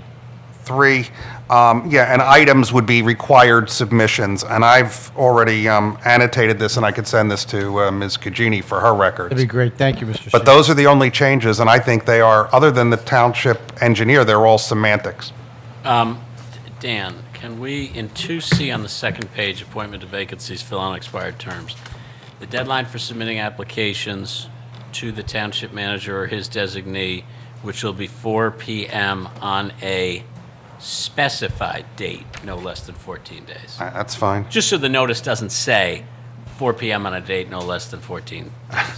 That's Hey, for someone really too literal, but I understand. I work for the government. I think that needs to be said. I have okay? no problem with that. And I won't make a comment. if, I don't know who seconded the All right, motion, Mr. would have to Wexler, accept Mr. those Wexler, changes. I did second the Accept motion. those changes. And Mr. Wexler. Okay. I will email these to Ms. Oh, I thought you were Cagini talking and about the table. Mr. Gentili. I'm sorry. I seconded the table. Okay, so we have a motion, we have it seconded, we have the agreements first and seconded. Any other discussion? Yeah, real quick. So now that when we pass this, I assume it will be retyped and submitted by Gloria to all of us and to anyone, right? Yeah. So it'll be in our minutes. Sounds like I mean- Mr. Siegel already did it. Well, I Go with Dan and send it I've to heard, us? I have it with comments that change changes, but I'll make those changes in my office as well and circulate it in the next We're day going or to put two. this on the website too? It will be because it's part of the minutes and Okay. it's the approved document, yes. It should be. It's an internal procedure that, No, I mean, Mario's right. The public has a right to I agree. view the changes that we made. I completely agree. Thank you, Steve. Appreciate that. all right, there being nothing further, please take the roll. Mr. D'Amelio? Yes. Mr. Siegel? Yes. Mr. Lewis? Yes. Mr. Holmes? Yes. Mr. McGarity? Yes. Mr. Wexler? Yes. Mr. Oliva? Yes. And Mr. Connell? Yes, the motion carries. Item number 11, well, I mean, it's part of democracy, it's part of the process here. You Mr. know, President, argue it out. I've just sent I them. number I 11. want to applaud my colleagues because for 12 Larry years Holmes we've is been back. talking about doing this, about streamlining this, formalizing it, and putting in a set of things. So bravo to Dan and to Andy for working out these specific details, for everybody else for voting for it. So thanks. Thank you, Dan. Great job. Item number 11, resolution number 2065 of 2017. This is a capital asset policy from financial reporting. Mr. President. Mr. Holmes. Mr. President, I move we adopt Resolution 2065 of 2017, approving the establishment of formalized financial policies which are the recommended practices of the Government Finance Officers Association of both the United States and Canada as a means to assist elected officials in proper financial reporting. I need a second. Second. Second by Mr. Siegel. This is also one of the things we discussed, that I discussed with our finance director and our township manager. This is about putting the township is maintaining a capital asset policy that's going to meet the external financial reporting requirements for governments. Most important, any capital asset with original cost of $10,000 or more and an expected useful life in excess of 1 year will be subject to depreciation and to capitalization. In particular, significant repairs that extend the useful life of the assets will also be subject to capitalization and depreciation. And so people understand the kind of asset classes and recommended lives of useful lives for capital assets. We're basically talking about roads having a value of having a useful life of 20 years. Storm and sanitary sewers about 75 years. Recreation equipment runs from 5 to 40 years. It's 100 years for some of our equipment. Traffic signals, 5 to 30 years. Buildings, 40 years. Vehicles, 10 years. Building improvements, 10 to 40 years. And general improvements in equipment for the township, 5 to 20 years. We use straight-line depreciation, half-year convention, and again, this is part of our modernizing and catching up with the rest of the world in terms of matching the township with what other governments are seeking to do or already doing. Vehicles, those 10 years, that's just for the municipal vehicles, not fire department vehicles. Yeah, I think we're talking about municipal vehicles. Right, I mean, fire and emergency and Ones that are police owned by all the have their own township, rules. Yeah. I think it's important to note that doesn't mean that the township has to replace them in 10 years. That has to do with the vehicle, if you're gonna, how you're going to finance Life expectancy. that vehicle. Yeah, and the depreciation that you could take on the asset, but you could certainly keep, I have 2 cars that are long past their useful life and need them for a lot longer, so, Go to electric. not yet. Any additional? There being none, please take the roll. Mr. D'Amelio? Yes. Mr. Siegel? Yes. Mr. Lewis? Yes. Mr. Holmes? Yes. Mr. McGarity? Yes. Mr. Wexler? Yes. Mr. Oliva? Yes. Mr. Connell? Yes, resolution carries. Item number 12, Resolution 2066, 2017. This is a revised sewer module. Haverford Reserve. And Mr. Wexler? Mr. Chairman, make a motion to adopt resolution number 2066-2017, approving the revised sewage facilities planning module, and the submission of the revised module is authorized for submission to the Department of Environmental Protection for its approval as a revision to the sewage facility planning module for Haverford Reserve, previously approved on January 17th, 2006, and last revised on February 11th, 2013. Second? Seconded by Mr. Oliva. Discussion? Yeah, what is this about, Bill? I can have Lori come up. Basically, or Chuck is going to do it. Chuck Falker? Shed some light on this for you. As you guys know, the Haverford Reserve project is nearing the end of the development. I think there's maybe 6 carriage homes left and 2 condos, okay? Back in 2006, when the township approved the development there was some issues with sewage flows. Although the site naturally drains to the Darby Creek, there wasn't enough capacity in that interceptor down through there. So there had to be a pump station put in, and ultimately the plan was to pump some of that over across College Avenue into the Cobbs Creek Basin. Realizing that the development wouldn't be completed for a period of time there, that enabled the township a little bit of time to chip away at what was approximately 71,000 gallons a day of sewage flows, and do some corrective action in the Darby Creek Basin to get that flow back into that interceptor. Over the past 10 years or so, we were able to dwindle that number down to about 11,000 gallons per day. That would have to be pumped over. So basically, that's where we stand right now. Trying to get capacity in the Darby Creek system is very difficult now, to say the least. So what the township did was go back and look at the assumptions that were made to when the sewage flows were developed for that site. There were certain assumptions made for the condos on the number of people that would be there and the water usage, same with the recreational facilities, same with the townhomes, okay?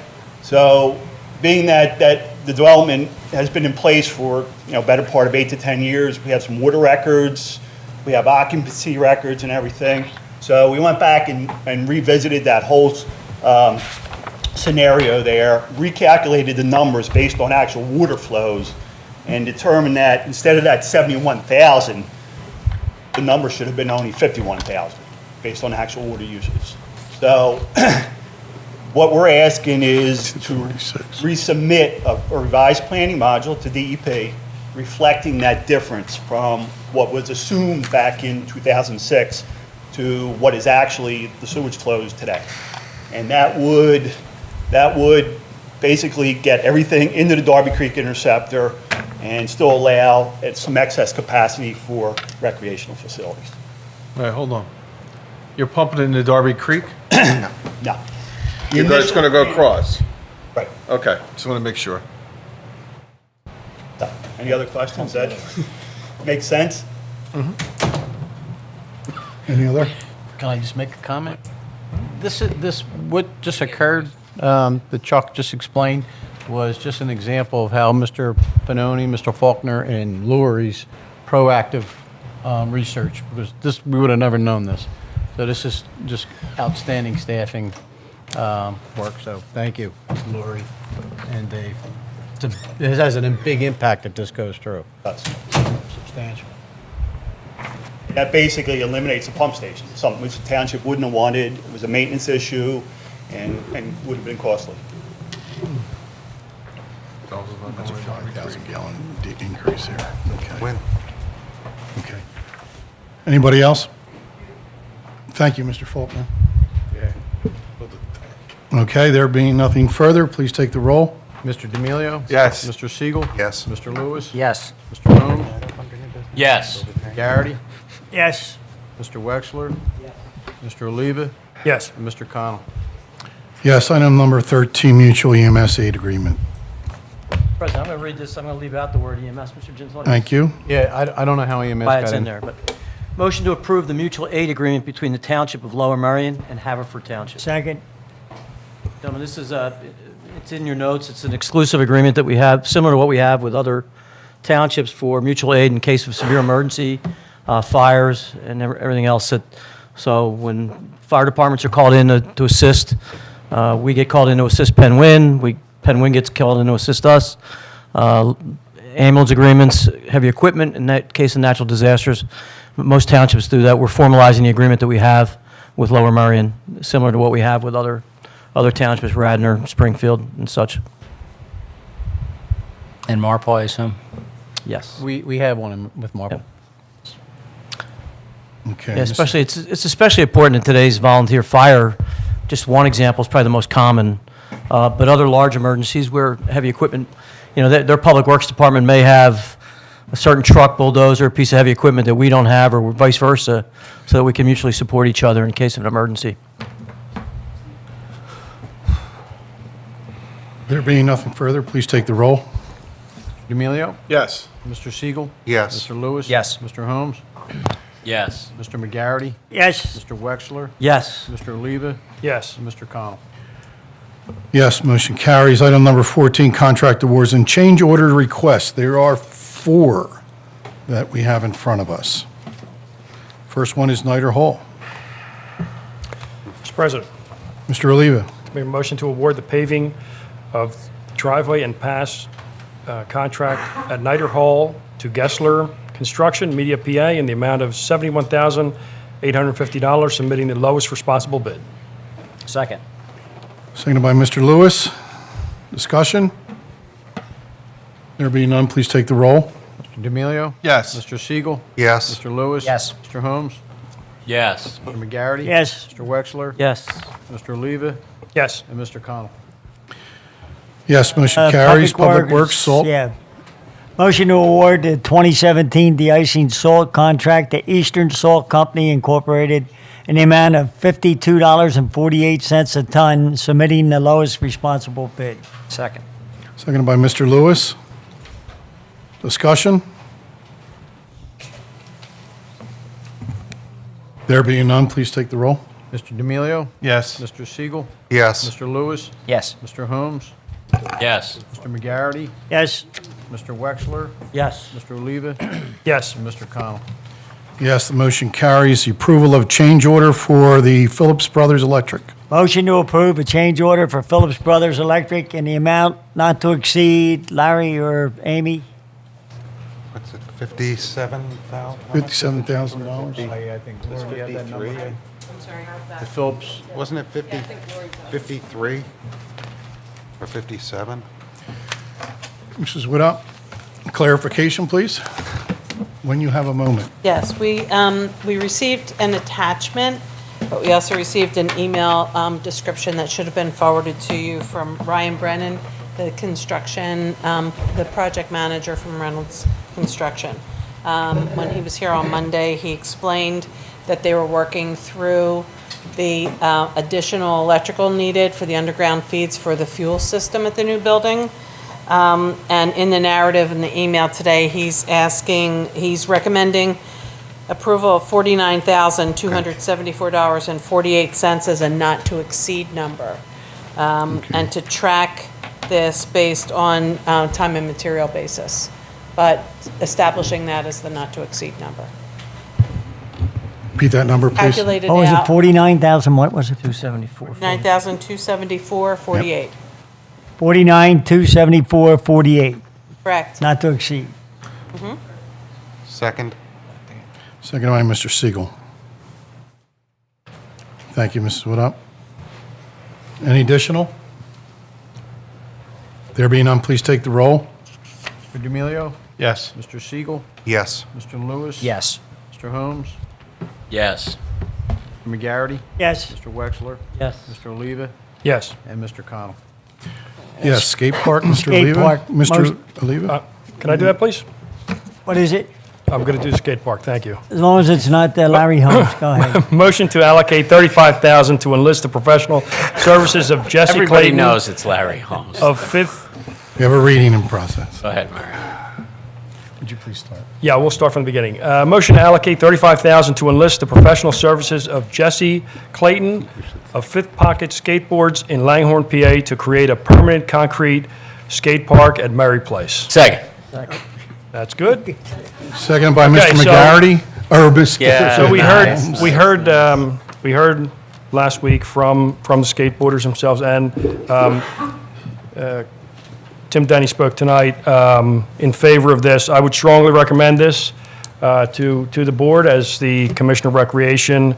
I've been working with Mike and with Tim on this. So, and I know, Larry, you have a lot to say on this. I know you've been a big supporter of it, so I will turn it over to you. Not a lot. Just I want to thank Mike. You're an extraordinary teacher to do this in addition to everything you have to do as a full-time teacher to make this your avocation. The first group of skaters who decades ago first approached Parks and Rec here and asked about putting in a lot of their own work to try to make that first park happen. Their hard work and their success and the example that those skaters set and the skaters have set today have really earned for you folks the township's commitment to do this. I think it's great. I think it's great that it's going to be attractive to other skaters. Your organization, your advocacy, it's been a real treat to watch, and it's a real pleasure to vote yes for this. You mean, yeah. Yeah, that's right. All right, let's vote before Larry comes up with All some right. more stuff. There be, We want to be out of here by 11 tonight. there being nothing close, further, we gotta do therefore, Thank you, Mike, for all your help. I really appreciate it. You and Dan and all the whole group there. all they really want you to do is take a vote. We still have to I'm vote. I'm just trying to thank Becky also. She had a lot to do with it, so thanks a All lot. right, and this is a budgeted item, so it's not picking it out from anywhere. So please take the roll. Mr. D'Amelio? Yes. Mr. Siegel? Yes. Mr. Lewis? Yes. Mr. Holmes? Yes. Mr. McGarity? Yes. Mr. Mr. Wexler? Yes. Mr. Oliva? Yes. Mr. Connell?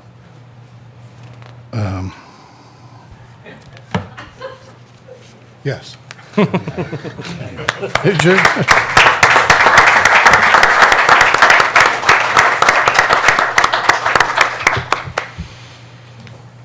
Dr. Levin, continuation of the Citizens Forum for non-agenda items.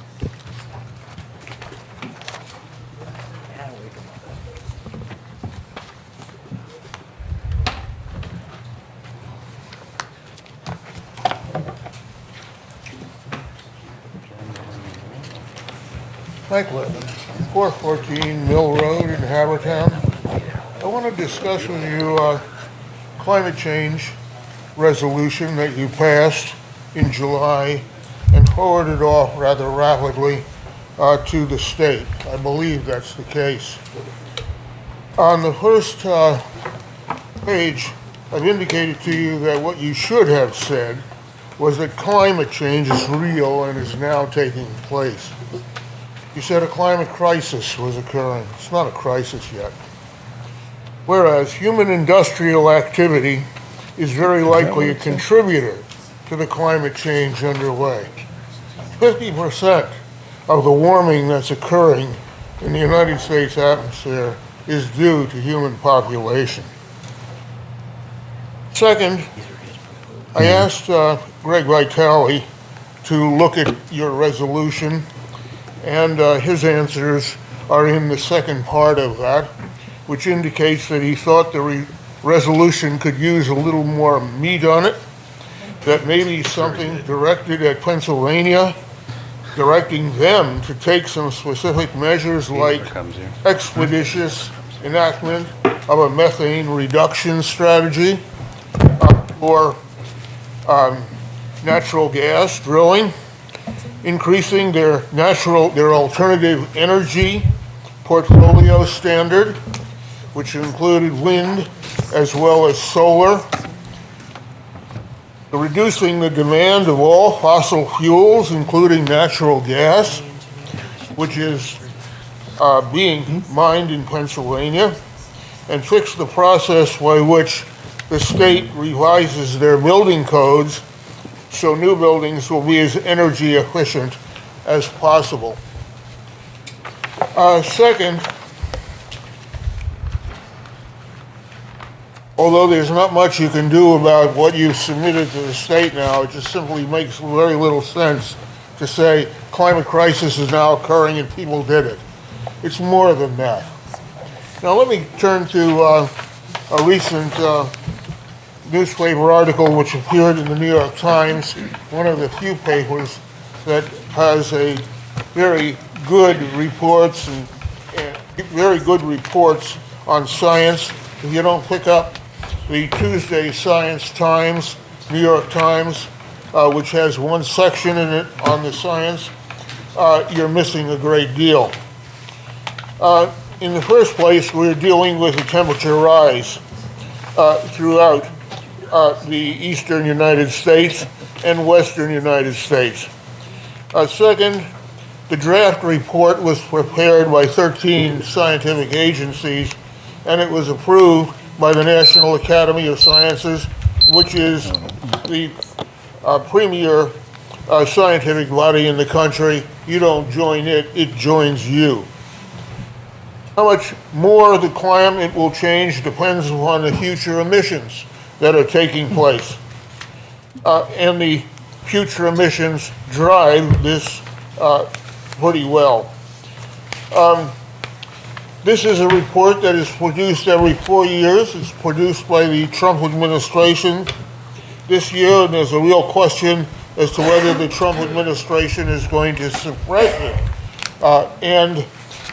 Similarly, the report by those who are writing the report feel that there's a second side to this, that the report could be presented and therefore put a little bit of egg on the face of those who are negating it. Among the more significant findings that it has found is that there is extreme weather associated with climate change, and a newer advancement has been made using what is known as attribution science, that is attributing an effect to a specific cause. The finds are very likely that since the 1950s, humans have done 50% of the increase in temperature. The temperature increase is not that great. The temperature increase of a half a degree over the course of a century can cause profound changes. So don't feel that it has to elevate from 100 to 110 degrees. A very slight increase will have a similar effect.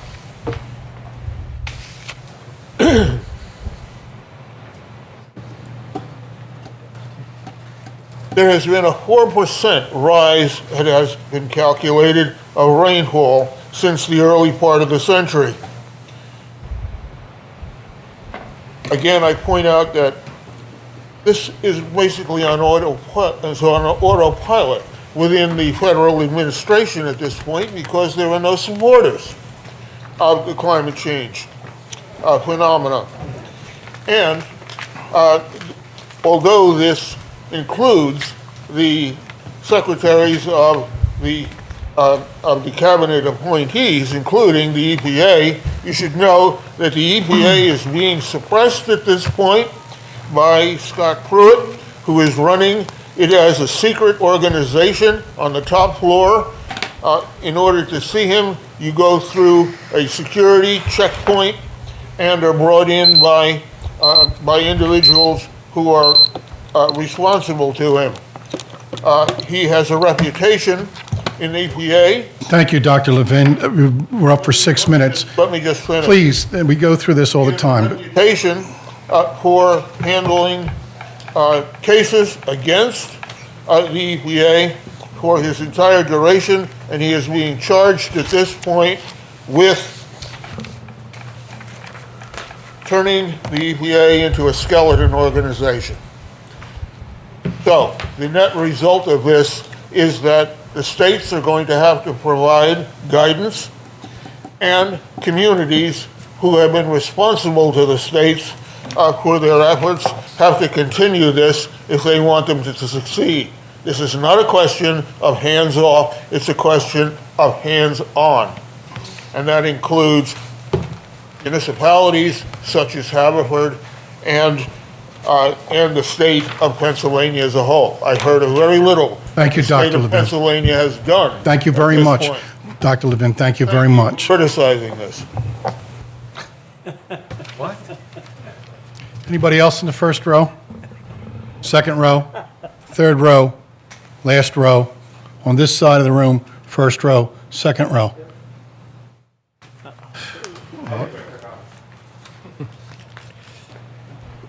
You have 6 minutes. Yeah, under 6. All right. Everybody speak. Ross Anderson at 220 Haverford Road. First off, I want to say dogs in park, I'm also in support of keeping them out. I think they cause a lot of trouble, and a lot of people do leave waste. But I do know people will still come through, but it does help to have something to say, like, this dog's not supposed to be here. With the whole waste idea, I'm actually in support of charging per barrel. I'm somebody who tries to keep the waste out as much as I can. I only put out waste once a week and don't make use of that second day. So I think it will help encourage that. I also want to say, Larry Holmes, thank you for making these meetings very entertaining and more fun. Like the one you were not here, it was definitely a much drier meeting. That's a true compliment. But Thanks. much shorter. There you go, come on. Yes, but Much shorter. Much shorter, yes. I don't know where you guys are in a hurry to get to. I think this is important work. Mr. Anderson has the floor. Fewer words, though. Sorry. Climate change, Oh, man, that's funny. It's not an upcoming epidemic. It's a problem currently. I mean, it already kills up to 400,000 people a year. And I also want to say, I've heard at the state level they're talking about, to address the opioid crisis, they're talking about bringing back mandatory sentencing, and I think that's actually a very bad idea that's had some very negative consequences. That's led to a lot of over-sentencing and jailing of innocent people. So I think that's bad item to watch out for, to examine and really think about. Thank you. Thank you. Anybody else? Okay, thank you very much for coming up. Dr. Levin, thank you for your comments. I understand that you went to the state rep that gave us language to put in a resolution to give to the state rep. I appreciate you coming up here. What I don't appreciate is that when you do, you make me look like the bad guy, and I'm okay then with looking like the bad guy, but there is an agenda, there is a process. And when you come up and repeatedly go over the time and disregard my request and what have you, I asked you earlier, and I'm going to ask you again. You're more than welcome to come forward to speak to this commission anytime. But please, like you ask us to be compliant and go by the rules, I ask the same of you in all due respect. Please be compliant and go by the rules that we have. I agree with you. I support you. However, the township is doing, as a township, everything that we can and to support. We understand there's climate change. Believe me, the 8th Ward sees it because there's more intense storms. And the township has taken action to address stormwater management. The township has taken action on new buildings to look at the construction of these buildings and how we put what we're putting in these buildings to make them more efficient, better effective for the people that work there. So we do take it serious. The township has made great strides in the years that this board has been here operating for the people. And we continue to look at what this board can do locally. And we do want the state to take the responsibility and do what they need to do. But please take into consideration, the more resolutions that we keep putting together, the more resolutions that we keep sending out, we still have to take care of what is going on here at home. And that is our job. That's what we are tasked with. What happens here in these 10 square miles of Haverford Township and how it affects the residents of the community. We don't mind sending resolutions out, but and the resolution that we did send out was recommended to us. No one else had an issue with it, but I will ask my colleagues to see if they have any issue with it and if they would like to make any changes to the resolution that was sent or to the letter that was sent. Mr. President? Gentlemen of the board? Mr. President, the resolution we passed did exactly what it needs to do. We are dealing with a president who doesn't believe climate change is real and thinks it's a Chinese hoax. We're dealing with people in the Congress who think it's all a consequence of cows passing gas. It is important for us as an organization to say to the federal government, this is real and human beings caused it. We have a state government which leased 3/4 of our state to gas drilling and fracking companies, okay? We have to simply send them a simple message that is, it's real and human beings caused it and it has to stop. It's great that Representative Vitale gave us 5 things the state ought to do. Maybe he knows somebody in the House of Representatives who can help him do that. But right now, we as a township already have taken on have done what we need to do as a local government to do everything to address climate change that we're responsible for. But I wouldn't spend months and months arguing about the individual language of a resolution, trying to tell organizations that have already let us all know that they're completely willfully or just simply ignorant of what's really going on. So I think it's a great resolution. I wouldn't change a word. And I'm proud of this board for passing it 9-0. Is there anyone additional? I totally agree. I wouldn't change it at all. Okay, that takes care of citizens forum. And we are now under item number 16, new business. Mr. President? Mr. Siegel. As you heard, there was discussion about the incident in Charlottesville. I did circulate to the board a proposed resolution, and I would make a motion that we allow me to propose the resolution in new business, so we would be amending the agenda to allow that resolution to be discussed. I believe we can do that with a show of hands. All those in favor?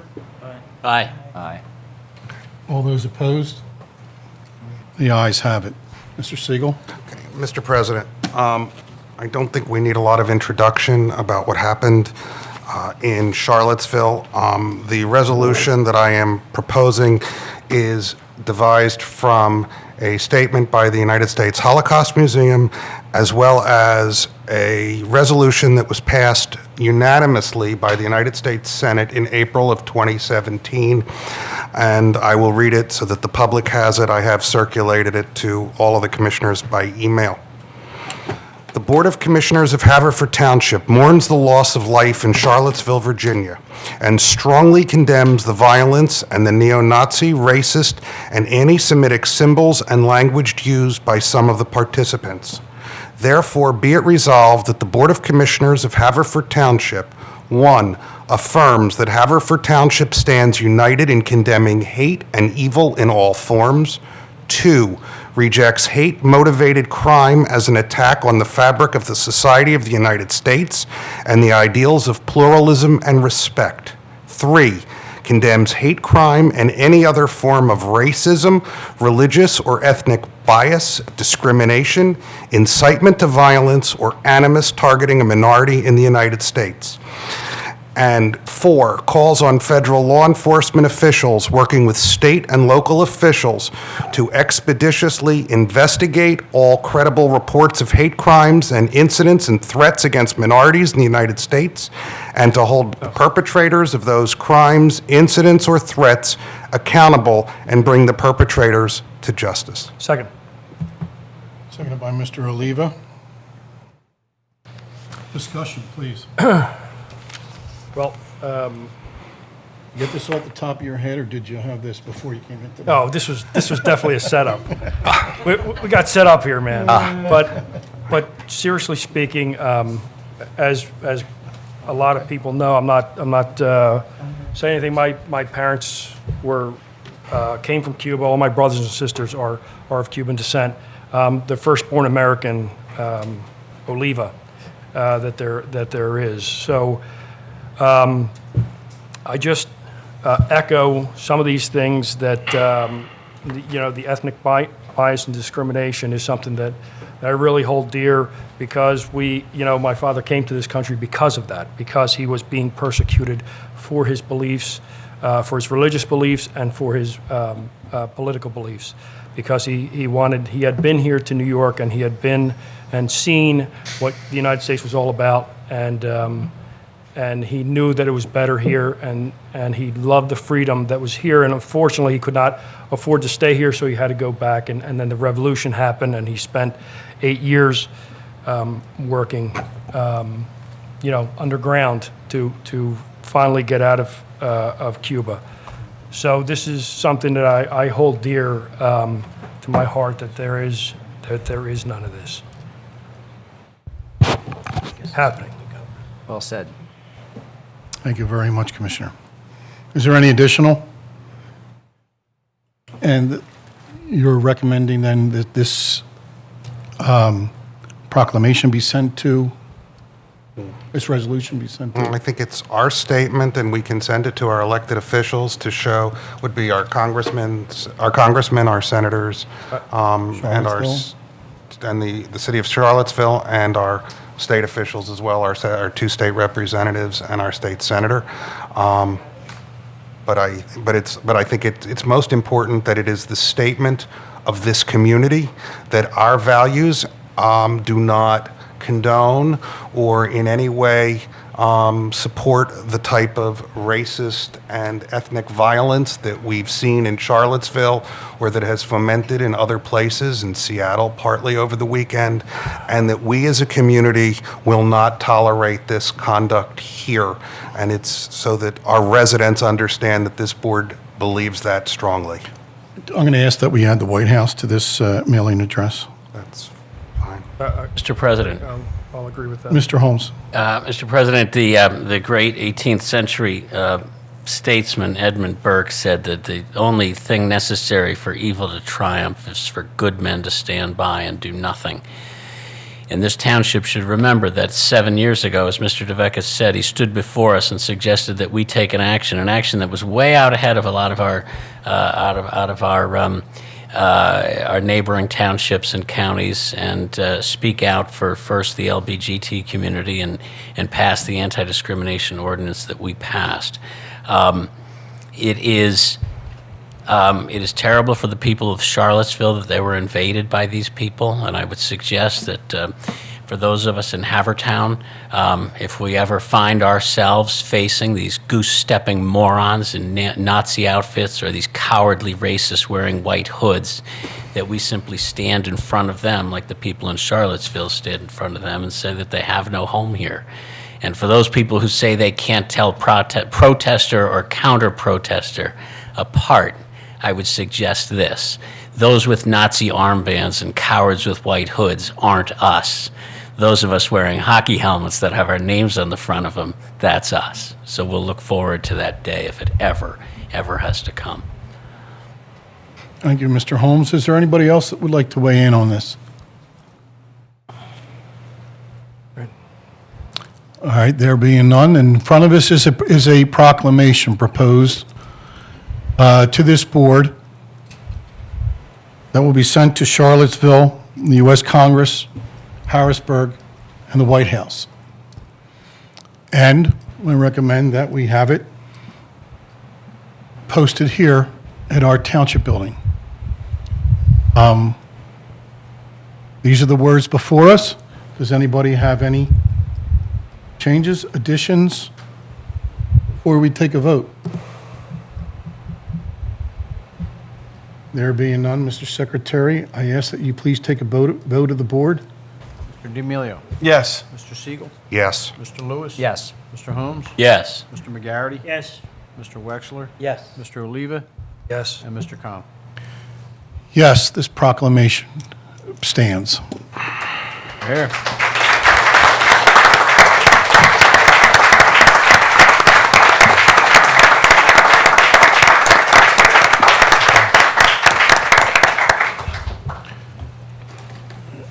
I guess you know what, like an anchor person, notice I said anchor person, not man, no, keeping politically correct. You have to go from one thing to the next, be it emotional or not. Is there anything else on the continued for new business? If I may, Mr. President, one other item. Siegel. Last month, we were visited by former Commissioner Jan Marie Rushforth, who told us that she had weeks to months to live, and unfortunately, it was weeks. And this township has lost a friend, a colleague, an advocate, who had a unique personality that was always warm and engaging. I'm proud to have known her for literally since she moved into the township and to have been a colleague. We didn't always agree, but there was no one you could disagree with more positively. There was a beautiful memorial service at the Recreation Center for her, and I spoke and I made a suggestion that I would like to propose to this board for discussion or for a committee. But as many of you know, Jan Marie chaired the ad hoc committee relating to the reserve.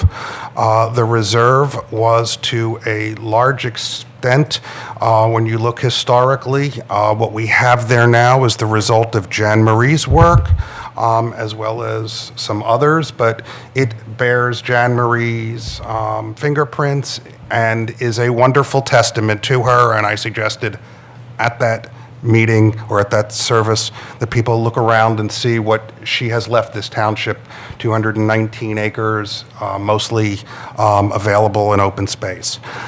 I believe that this board should consider either dedicating or renaming some area in the reserve or creating an appropriate memorial. Mr. Denny mentioned that the township has been thinking about doing so, but I think this board should affirmatively determine that we want to do something to honor Jan's memory, and there is no place better to do it than the reserve, the place that she looked at every day from her house, and really is, to a large extent, her efforts. So, And I don't mean to interrupt, but there is a rain garden, which I spoke with her husband, Alan, that she wanted named after her, and I'm sure that we could accommodate that. Am I correct, Tim? I'm thinking of more than that even. Further conversation. I Okay. don't know if it's the appropriate time or not, but It should go before the Parks Board, though. I have no problem. I'm just Gentlemen, remember, we suggesting are in a that we public need to do session, this. so if you could address everything closer to the mic or something. Oh, I was just saying, whatever, you're going to bring it before the Parks Board, right? Shouldn't that go before them?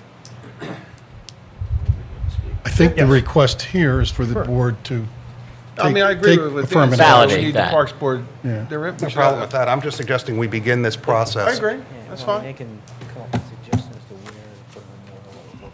I mean, two of the members are sitting here. I think it would be a, But we don't. Go ahead. again, as Dan mentioned at the memorial service, he spoke, and because I had been in conversation with both Jan Marie and Alan prior to her death, and they have some ideas that they would like to see. And I said I was confident that the board would go along with whatever they wished, you know. And they had, the latest thing that they had suggested was a sort of a plaque out back with her picture on it and a write-up about her. And because of the sensitivity of it, I didn't want to dwell on it too much, but I was meeting with the two of them shortly before she died, and I said I felt confident that the board would be happy to go along with whatever they wanted. So that's kind of what I was alluding to at the service. I just wanted Alan to know there wasn't a change of plan, you know.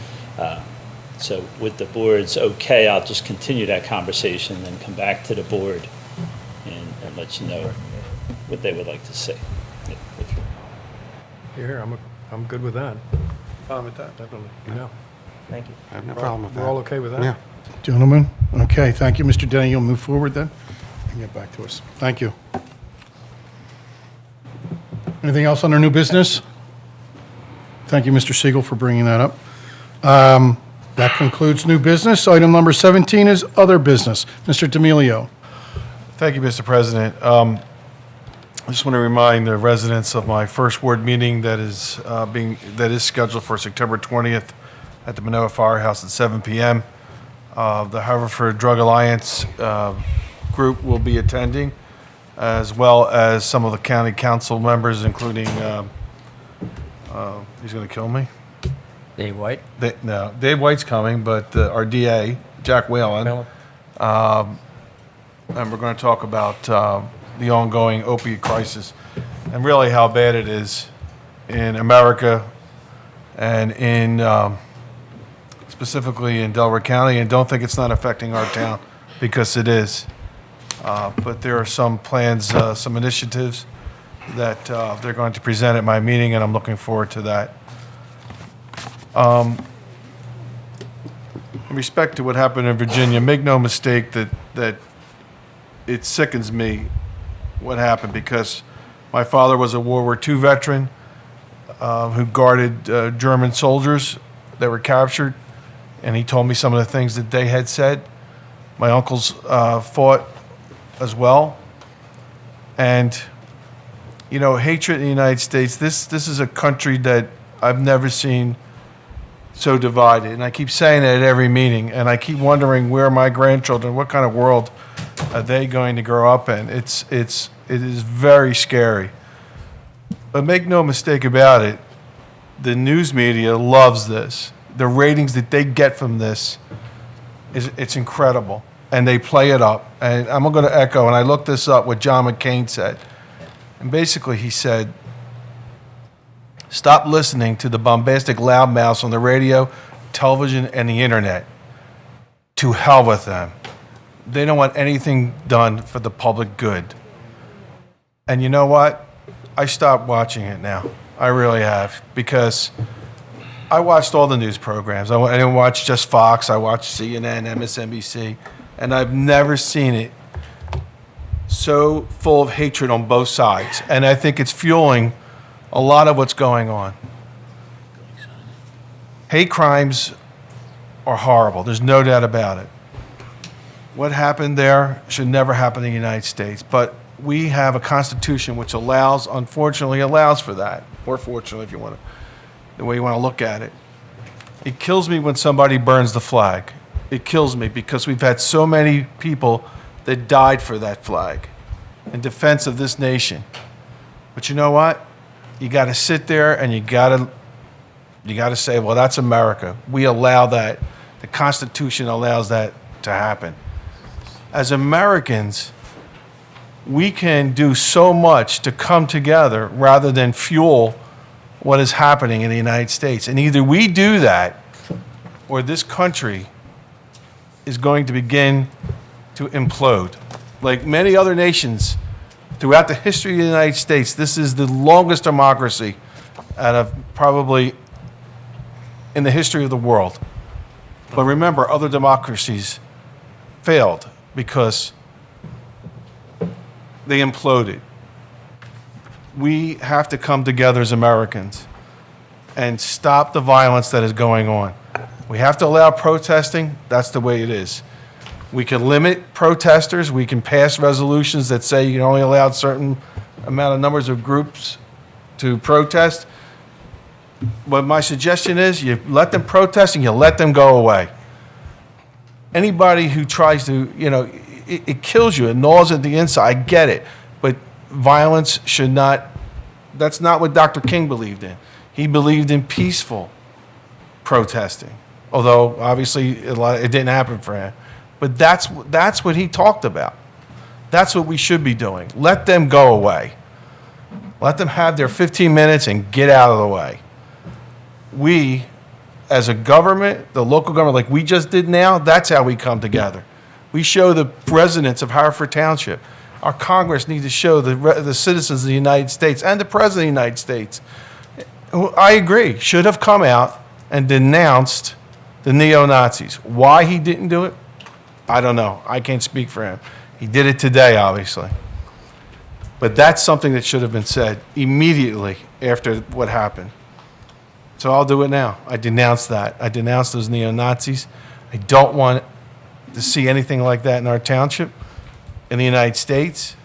And unfortunately, there's some of that we do have to live with in a free society. I had a woman one time who told me after 9/11 she was glad it happened. And I was shocked by that comment. I asked her if she was born in the United States. She said yes.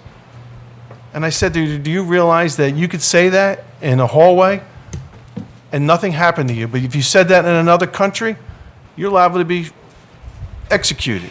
But that's the United States. We have to allow for those type of views. We don't agree with them, and we could be sickened by them. But that is the United States. And until we change the Constitution, that's what we need to deal with. So I'm sorry I went on a little longer than normal, but I stand for those the people there in Virginia. I pray for that woman that was killed. I watched the video of that, and it was really horrific. I saw so many different people of all nationalities being thrown up in the air. I'm shocked more people weren't killed. And that should sicken a lot of people in this country. Thank you. Thank you, Commissioner. Mr. Siegel. Yeah, I'll be brief, but I think the members of the board know and others, I don't normally comment on things other than local affairs at these meetings.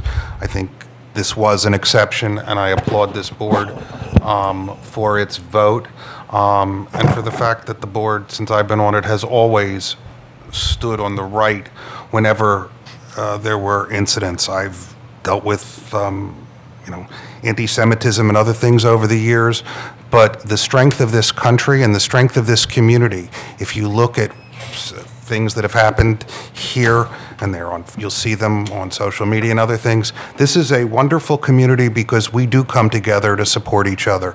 And I'm proud of us, and I'm proud of this board, that we acted. We're probably one of the first communities because of the timing, but it still sends a message that Haverford Township, believes in, our rights, and not to support hate. I thank you for your vote, and I wish everyone a safe holiday as we come upon the holiday weekend.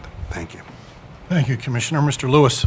Thanks, Mr. President. I have two announcements and one update. The first announcement is that our Senior Citizens Advisory Board has been revitalized, and they're having a senior workshop at the CREC on September 19th from 10 a.m. to 12:30 p.m. It's free, covering a variety of topics, including identity theft and security, presented by a Fifth Ward resident, John Anderson, who's got 38 years of tax managing experience and worked with the IRS. Also a presentation by Surrey Services for seniors. And then finally, a presentation on Medicare options and how to choose the right coverage for you. So I would urge you to reach out to your respective commissioner and find out about this. But again, the details, September 19th from 10 a.m. to 12:30 p.m. at the CREC. It's limited to 110 people, so I'd urge our seniors to go out and be informed about some of these issues. The second thing is I'd like to put a plug, and I think everybody in the township by now has received this flyer from the Haverford Township Adult School. It's their fall 2017 schedule. Registration began today, actually, and classes begin September 25th. And if you look through the flyer, you'll see there are many, many different programs being offered, classes being offered, probably 25 which are new classes. So there's some fun classes, educational classes. So I would urge our residents to take advantage of this. They're celebrating 60 years of service to this township, which is incredible in itself. And it's headed by Gail Semerod, who's a Fifth Ward resident. So I want to put a plug in for participating in the Haverford Township Adult School too. So the last thing is an update on the College Avenue Bridge, and I'd like to preface it by saying, and I had a conversation with Larry Gentili today about this because he's getting a lot of calls from residents about the status of that project. First, let me say it's not a township project. It's a state project. It's a PennDOT project. I can tell you, if Larry Gentili and Doc and Pannoni were in charge, we wouldn't have the issues that we have with this project today. It's not our project. All we can do is try to influence, try to push them along, and that's what we're doing. Let me just update you quickly on what the issues are now. It's kind of the issue of the day, it seems like, with that project, and it's somewhat surprising because it's not the first rodeo for PennDOT in terms of reconstructing a bridge over a SEPTA rail line, but you might think it was. So the latest is that we found out that they have the utility company PECO and the communications companies Verizon and Comcast have to move their communications lines before they can take the bridge down. After, this is so doesn't make any sense at all. But why PennDOT closed the bridge to begin with without those utilities being moved first makes absolutely zero sense. No sense. But they did it nonetheless. So, and unfortunately, PennDOT does not have the authority to tell PECO and Verizon and Comcast when to do their service, when they have to do it. They have no authority to tell them, and it's a lengthy process. They have to apply to SEPTA to get access to the right-of-way. They have to get a legal contract to get access to the right-of-way, and they have to be trained. They have to be trained before they can go on the SEPTA right-of-way. All those things have to happen, and was not done first, so, which is incredible. So that leaves, fortunately, PECO and Verizon have moved their lines. We're waiting on Comcast, so to do that. The second issue, which is very alarming, is that there was a misunderstanding between SEPTA and PennDOT as to how much access PennDOT would have during this reconstruction period. SEPTA was under, or PennDOT was under the impression they would have outages on that rail line, that Norristown high-speed line, is that what it's called, Jimmy? Route 100. Yeah, Route 100. Their understanding was that they would have 29 hours over 5 consecutive weekends. So that's 145 hours of time, back-to-back time, 29 hours. SEPTA says, no, that was not, and I talked to the PennDOT guy yesterday, there's nothing in emails or in a contract that says they get 29 hours over 5 weekends. They're getting 2 hours. 2 hours sometimes on both tracks and sometimes on a single track. That's what SEPTA is. And obviously, as a contractor, you cannot efficiently operate and do anything in a 2-hour window. And the other night, it's actually a 45-minute window. It wasn't a 2-hour window. So that's a very problematic issue, and that has caused those two issues have caused a significant delay in the construction of the project. It looks now like it's going to be more like a project that was supposed to be completed in November is now going to be completed somewhere probably in the March and as late as May timeframe now. So I've been actively engaged in trying to press PennDOT and SEPTA. I sent an email with one of my constituent emails I got to the PennDOT secretary, Leslie Richards, who I know from when I was previously a county commissioner. She was a county commissioner in Montgomery County. So I sent her an email, and she responded. And she met with the regional director, Ken McLean, last Friday, and she's now engaged in pressing. And my concern is not only about the College Avenue Bridge and getting that done in a timely fashion. I'm more concerned. Well, I'm as concerned about the Ardmore Avenue Bridge and the fact that we don't make the same mistakes again. Because the mistake, and I talked to Ken McLean last week, who's the PennDOT regional administrator, about this, and said to him that it's unacceptable that they would not, or it's unbelievable that they would not get all the utility lines and communications lines moved before they closed the bridge. And we also have engaged with SEPTA. A friend of mine who's is a friend, actually a colleague of Commissioner Holmes, works for Dilworth Paxson, is very close with the SEPTA the general manager, and we've been working with SEPTA to try to extend that time frame as to when they can get on their tracks and have access to try to take that bridge down and reconstruct it. But we've had very frank discussions with Ken McLean, and I think we're going to have, Commissioner McCluskey and I are going to have a meeting sometime probably next year on the Ardmore Avenue Bridge. And I think there'll be a record turnout because there are a lot of people that are really upset by how this project's, it's Project 101 and Project Management 101 that PennDOT has not executed on. But in fairness, they don't have control over SEPTA and the communications lines. But again, if they were to insist that those were moved up front before the bridge was closed, we wouldn't be faced with this delay. And then we have to work through the issue with SEPTA, trying to extend the period in which they can actually have access to do the work the contractor needs to do. So it's a very troubling situation, and I'm spending a fair amount of time on it, and I will continue to spend time on it. And hopefully, I'll continue to keep people updated, and as I do with my emails and my newsletters, and I'm going to provide information to Larry going forward too, because of the number of calls the township's getting about this issue. So I don't know whether you want to comment, Larry, or not, but No, I think it'd be great if you could give me any information that we can actually disperse out to the community. But thank you very much. I didn't agree with everything. yeah, that's all I have. Thank you. Thank you. Thank you, Commissioner. Mr. Holmes? Mr. President, thank you. This is the meeting every year. It's the last meeting we have before school starts again, and I usually advise people to be careful and remember that school is going to be in session. But I think we live in another world right now, and I want to quote. This is a letter from a very famous American mother to her 11-year-old son before he went off to school. She wrote, "These are the times in which a genius would wish to live. It is not in the still calm of life or the repose of a Pacific station that great characters are formed. The habits of a vigorous mind are formed in contending with difficulties. Great necessities call out great virtues. When a mind is raised and animated by scenes that engage the heart, then those qualities which would otherwise lay dormant wake into life and form the character of the hero and the statesman. That was Abigail Adams writing to her 11-year-old son, John Quincy Adams, who would grow to be perhaps one of our greatest and certainly one of our best educated and smartest presidents. I said earlier that evil triumphs when good people do nothing.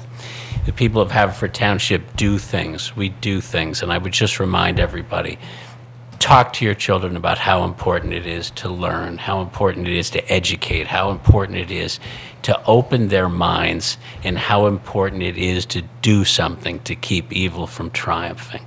That's all I have. Thanks. Thank you, Commissioner. Mr. McGarity? Yeah.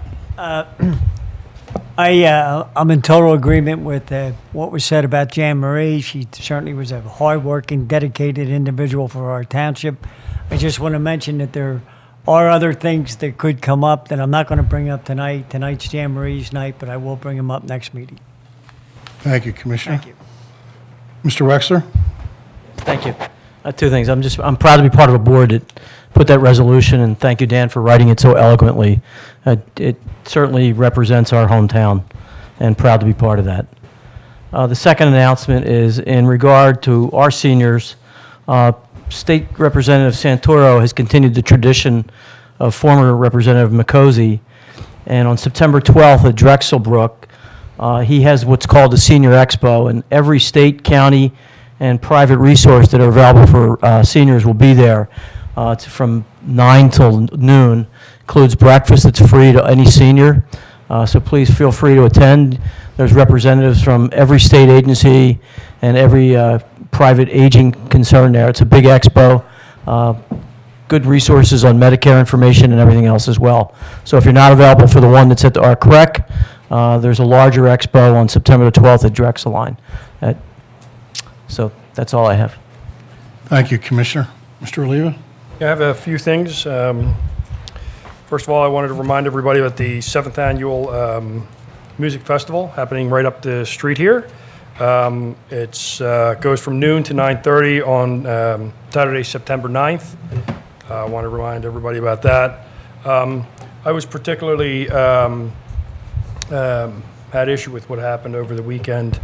So I put down some things. So I wanted to talk about. So I'm just going to read them off here.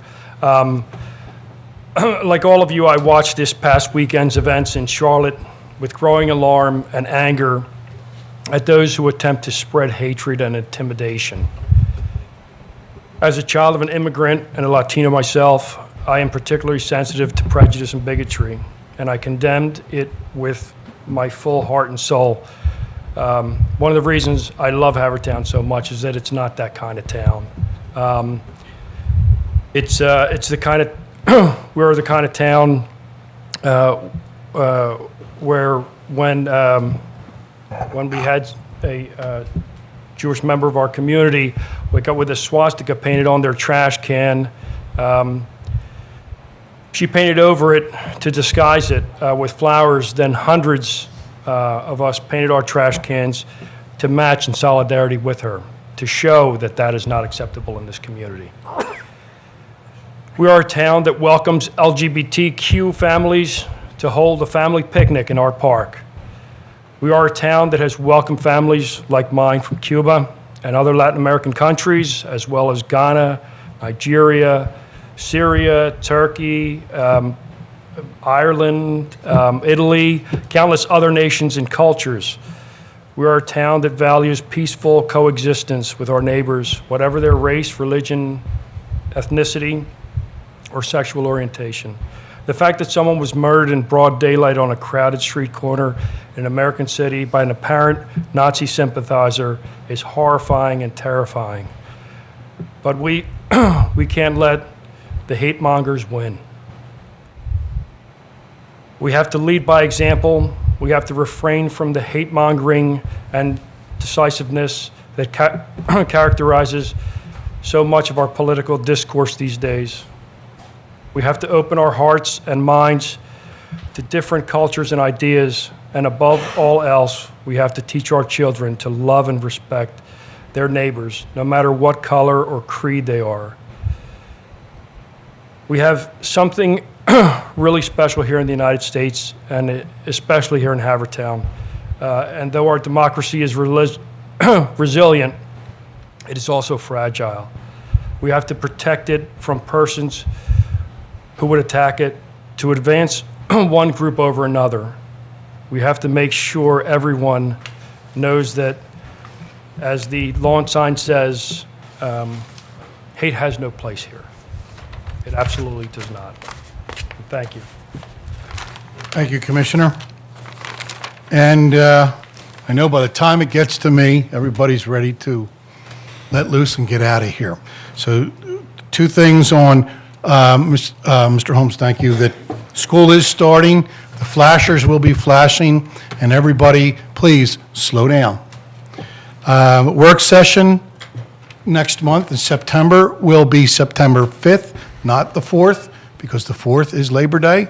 So we will be here on the 5th, on Tuesday at 7 o'clock. And then the regular meeting is September 11th, on Monday, Patriots Day. Every once in a while, something comes along profound and hits us all in the gut. And this past weekend was, as quickly as it came on, the news and what have you, like, was all of a sudden was one of those stand back and issues that, oh my gosh, you know, especially when you see it viewed on television of the car actually driving into people and what have you. So, and I want to say that, you know what, we put out the resolutions, we send out letters, we as a community come together and what have you.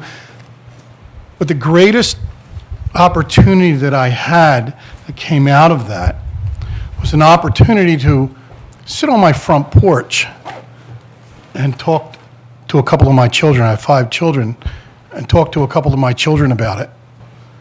Because that's where, as a dad, I can do my best. I know we can send out the resolutions. I know we can come together and you know, protest and say words and what have you. But the most profound statement that I will have is on my children. And they're the ones who are listening to me, and that's out of this. I had the opportunity to talk to my one son about, you know, Dad, who are these people? What are they? How? And there's different facets of it and what have you. But that, if there's any kind of a silver lining out of tragedy, it's what we do to move forward, to take that tragedy and to do something positive. And what I did was to talk to my kids about it. So I'm hoping that when they are older, well, most of them are adults and what have you, that they will lead a life that they hopefully will not find themselves in that situation and will do the greater good. So I know we all have our own stories, but this board reaches out to the community, and we just want to say that you are a great community. The residents of this township are great, wonderful people, and we absolutely appreciate sharing our life with you. Thank you very much, and we will see you next month, God willing. Motion to adjourn. Motion to adjourn? So, all right.